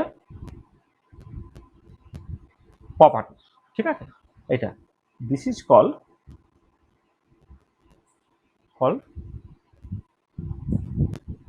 diagonal relationship। এটা এবং এর কারণটা কি, কারণটা হচ্ছে মানে এই যে ডায়াগোনাল রিলেশনশিপ এর রিজনটা কি, রিজন ফর ডায়াগোনাল রিলেশনশিপ এটা কি, এটা বেসিক্যালি এই লজিকটা দেখো। তাহলে আমি বলছি যে তুমি যদি ইলেকট্রন অ্যাফিনিটি ধরো, ইলেকট্রন অ্যাফিনিটি লিথিয়াম থেকে সোডিয়ামে যখন হবে তখন জিনিসটা হচ্ছে মানে ইলেকট্রন অ্যাফিনিটি তোমার ডিক্রিজ করলো এটা, আবার সোডিয়াম থেকে যখন ম্যাগনেসিয়ামে যাবে ইলেকট্রন অ্যাফিনিটি তোমার বেড়ে গেল। তাহলে এই সিচুয়েশনের জন্য হচ্ছে তোমার ডায়াগোনালি যারা প্রেজেন্ট থাকে তাদের কেমিক্যাল প্রপার্টিজের মধ্যে প্রচুর মিল পাওয়া যাবে, সেটাকে বলা হবে তোমার ডায়াগোনাল রিলেশনশিপ। ঠিক আছে, ডায়াগোনাল রিলেশনশিপ জিনিসটা বুঝতে পারলে এটা, তো ডায়াগোনাল রিলেশনশিপ কেন দেখাচ্ছে সেটা পরিষ্কার হলো তো? ঠিক আছে, হ্যাঁ স্যার। এটা আচ্ছা।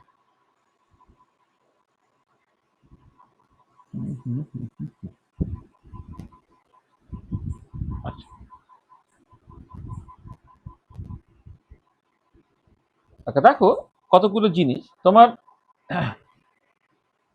তুমি যদি কতকগুলো এলিমেন্ট দেখো, মানে খুব কুইকলি আমি বলে দিচ্ছি জিনিসটাকে।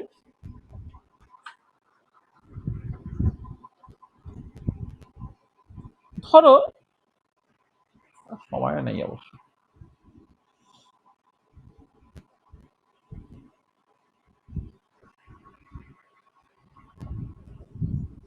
তা আজকে বলবো না কালকে বলবো সেটা ভাবছি।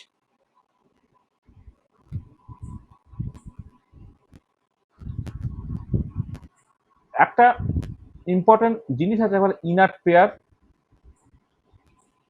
এফেক্ট। আচ্ছা, ইনার্ট পেয়ার এফেক্টের জিনিসটা কি দেখো খেয়াল করে, ধরো তুমি কতকগুলো ইলেকট্রনিক কনফিগারেশনটা দেখছো, ধরো বোরন, অ্যালুমিনিয়াম, গ্যালিয়াম, ইন্ডিয়াম আর থ্যালিয়ামে চলে এলে, থ্যালিয়ামে যদি ইলেকট্রনিক কনফিগারেশনটা দেখো তাহলে আউটার মোস্ট ইলেকট্রনিক কনফিগারেশনটা কেমন, এক্ষেত্রে জেননের যে 54টা ইলেকট্রন হলো, তারপর হচ্ছে 4f থাকবে, 5d থাকবে, 6s থাকবে, তারপরে তোমার 6p আছে। এইটা তাহলে 4f এ 14টা ইলেকট্রন, 5d তে 10টা ইলেকট্রন, 2s এ 2টো ইলেকট্রন, 6s এ 2টো ইলেকট্রন, 6p তে হচ্ছে একটা ইলেকট্রন। এইটা। আচ্ছা, তারপরে ধরো তোমার তারপরেরটাকে, এটা এটা এটা হচ্ছে গ্রুপ 13। আচ্ছা, গ্রুপ 14 এ কে কে আছে? তোমার কার্বনের গ্রুপটা কার্বন, সিলিকন, জার্মেনিয়াম, টিন, আর তারপর তোমার লেড।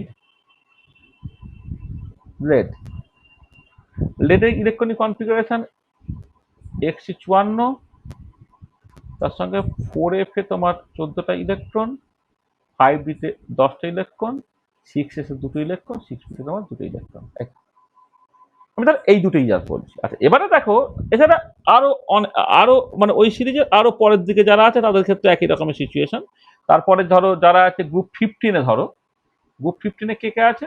না nitrogen, phosphorus, arsenic, antimony, bismuth. এই বিসমাথের ইলেকট্রনিক কনফিগারেশন জেননের 54 এর সাথে সাথে যেটা থাকছে, তার সাথে 4f এ 14টা ইলেকট্রন, 5d তে 10টা ইলেকট্রন, 6s এ 2টো ইলেকট্রন, 6p তে হচ্ছে 3টে ইলেকট্রন।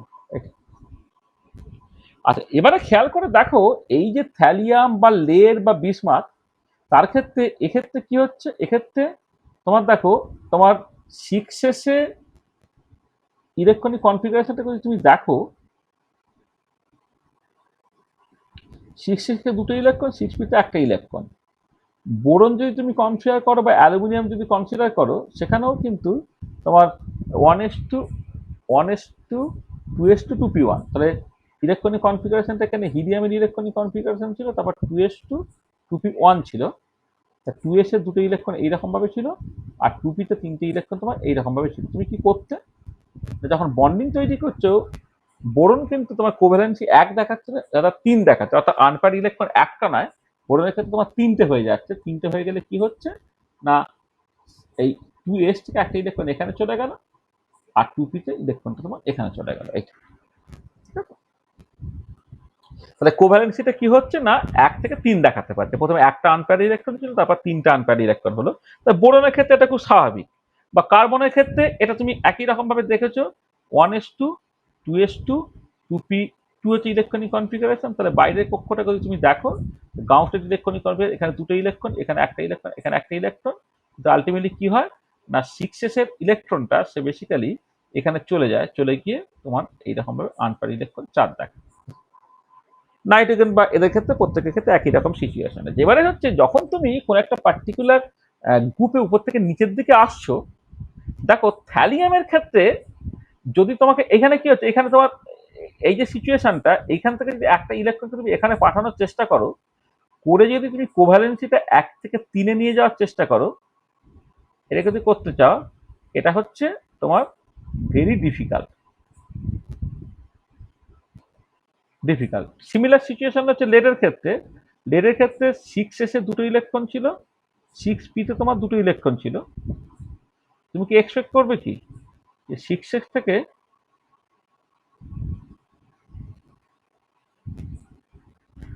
এখান থেকে একটা ইলেকট্রন তুমি এখানে পাঠিয়ে দিলে, করে এই সিচুয়েশন হলো। তার মানে দেখো, তাহলে বোরন তার কোভ্যালেন্সি 1 দেখাতে পারে, 3 দেখাতে পারে, 3টে বেশি স্টেবল। অ্যালুমিনিয়াম 1 দেখাতে পারে, 3 দেখাতে পারে, 3 বেশি স্টেবল। কিন্তু থ্যালিয়ামের ক্ষেত্রে যেটা হচ্ছে, একটা বেশি স্টেবল, 3টে কম স্টেবল। লেডের ক্ষেত্রে যেটা হচ্ছে, 2টা বেশি স্টেবল, 4টা কম স্টেবল। বিসমাথের ক্ষেত্রে হচ্ছে তোমার তোমার হতে পারতো এখানে 3 আর 5, 3 আর 5-এর মধ্যে যে 3টা মোর স্টেবল, 5টা হচ্ছে কম স্টেবল। এবারে কথাটা হচ্ছে এটা কেন হচ্ছে, মানে সামহাও যেটা হচ্ছে যে এই যে 6s এর ইলেকট্রনটা সে ইনার্ট থাকছে, সে বন্ডিং এ টেক পার্ট করতে চাইছে না। লেডের ক্ষেত্রে 6s এর ইলেকট্রনটা বন্ডিং এ টেক পার্ট করতে চাইছে না। মানে এখানে বিসমাথের ক্ষেত্রে তোমার 6s থেকে 2টো ইলেকট্রন সে বন্ডিং এ টেক পার্ট করতে চাইছে না। কেন চাইছে না? চাইছে না তার কারণটা হচ্ছে যে বন্ডিং এ টেক পার্ট করতে গেলে ইলেকট্রনটাকে 6s থেকে 6p তে জাম্প করে যেতে হবে, অর্থাৎ আনপেয়ার হতে হবে। তাহলে 6s থেকে 6p তে এই যে জাম্প করে যাওয়া, এই যাওয়াটা সামাও পসিবল হচ্ছে না। কেন পসিবল হচ্ছে না? তার কারণটা হচ্ছে দেখো, যে থ্যালিয়ামের এই 6s এর আগে যেহেতু খুব ডিফিউজ 4f এবং 5d অরবিটাল গুলো আছে, তারা স্ক্রিন প্রায় করতেই পারে না, শিল প্রায় করতে পারে না, এক্ষেত্রে অ্যাফেক্টিভ নিউক্লিয়াস চার্জ এত বেশি হয়ে যায় যে 6s-এর ইলেকট্রনটাকে সে এত শক্ত করে আটকে ফেলে যে যাতে করে 6s-এর ইলেকট্রনটা তোমার এখানে গিয়ে আর বন্ডিং এ টেক পার্ট করতে না পারে। তাহলে এই যে তোমার এই যে NS electron pair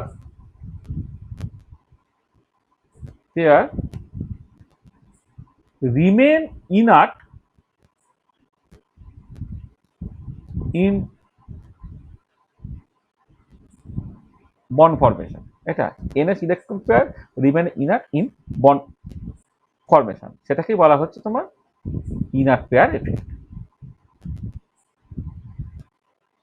this is the inert pair effect. তাহলে ইনার্ট পেয়ার এফেক্টটা কি হলো দেখো, তাহলে দেখো এমনিতে তুমি কার্বনের ক্ষেত্রে 2s-টা পেয়ার ছিল, 2p-তে দুটো unpair electron, carbon most of the কেসে কোভ্যালেন্সি 4 দেখাচ্ছে, কারণ কার্বনের ক্ষেত্রে 2s-এর ইলেকট্রনটা জাম্প হয়ে 2p-তে চলে গিয়ে টোটাল আনপেয়ার ইলেকট্রন 4 করে ফেলছে।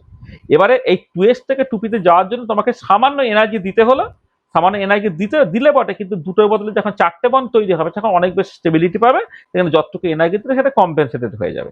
কিন্তু থ্যালিয়াম বা লেড বা বিসমাথ এদের ক্ষেত্রে যাদের কোভ্যালেন্সিটা 1, 2 আর 3, যদি সেটা 3, 4 এবং 5 হতে পারতো, তাহলে বেসিক্যালি কি হলো না, 6s-এর ইলেকট্রনটা সে অ্যাজ ইফ ইনার্ট রয়ে গেল। 6s-এর ইলেকট্রনটা কেন ইনার্ট রয়ে গেল? ইনার্ট রয়ে গেল তার কারণটা হচ্ছে 6s-এর আগে যেহেতু মোস্ট ডিফিউজ 4f এবং 5d অরবিটাল আছে, হ্যাঁ, তারা মানে স্ক্রিন প্রায় করতে পারে না বলে এফেক্টিভ নিউক্লিয়াসটা প্রচন্ড হাই থাকছে। এফেক্টিভ নিউক্লিয়াস চার্জ যদি খুব হাই হয়ে যায়, 6s ইলেকট্রনটা এতটাই স্ট্রংলি অ্যাট্রাক্টেড হয়ে থাকছে, এই 6s থেকে 6p-তে ইলেকট্রনটাকে পাঠানোর জন্য অনেক বেশি এনার্জি দিতে হবে। সেটা হচ্ছে একটার বদলে 3টে বন্ড তৈরি হলে, বা দুটোর বদলে 4টে বন্ড তৈরি হলে, বা 3টের বদলে 5টা বন্ড তৈরি হলে যে এক্সট্রা স্টেবিলিটি পায় সেটা দিয়ে তোমার কম্পেনসেটেড হবে না।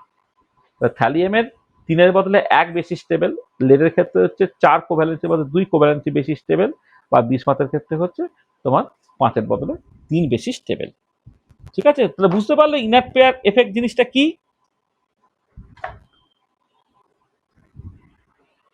ঠিক আছে, ইনার্ট পেয়ার এফেক্টটা কি বুঝতে পারলে? হ্যাঁ স্যার।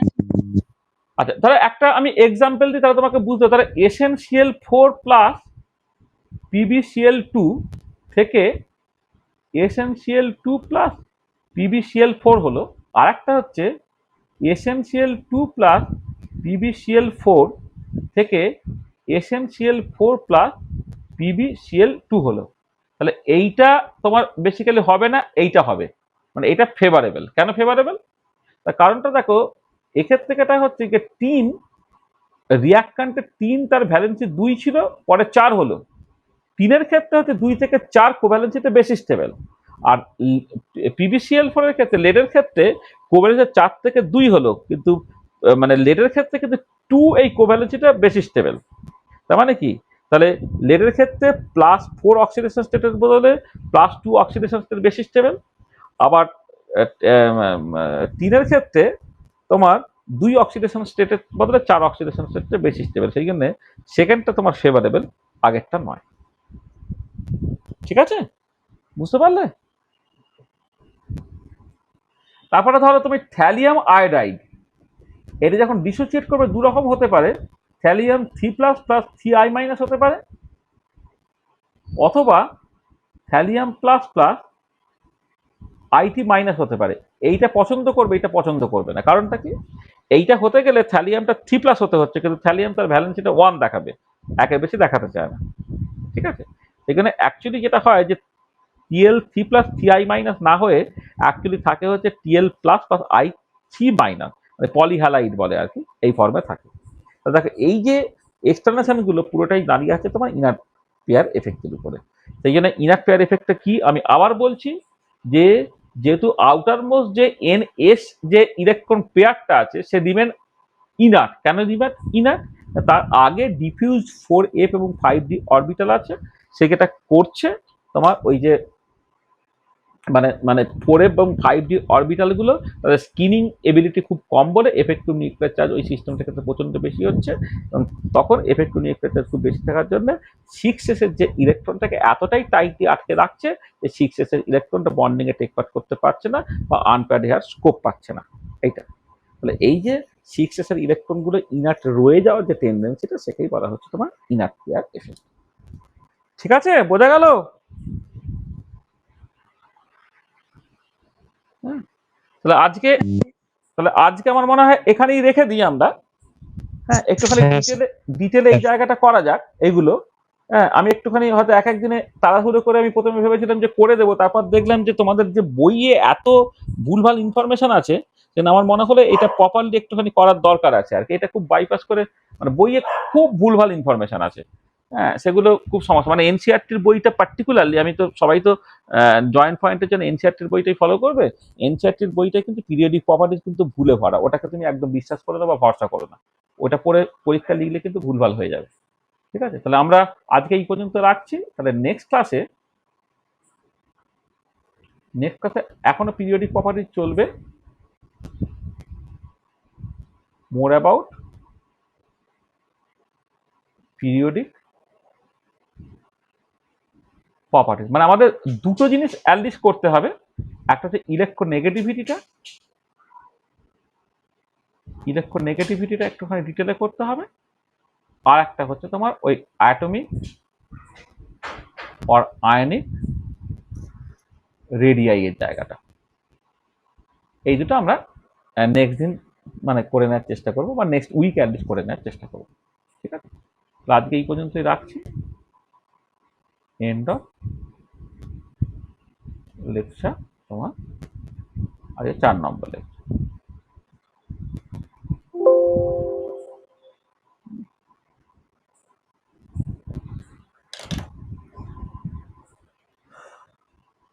ব্যাপার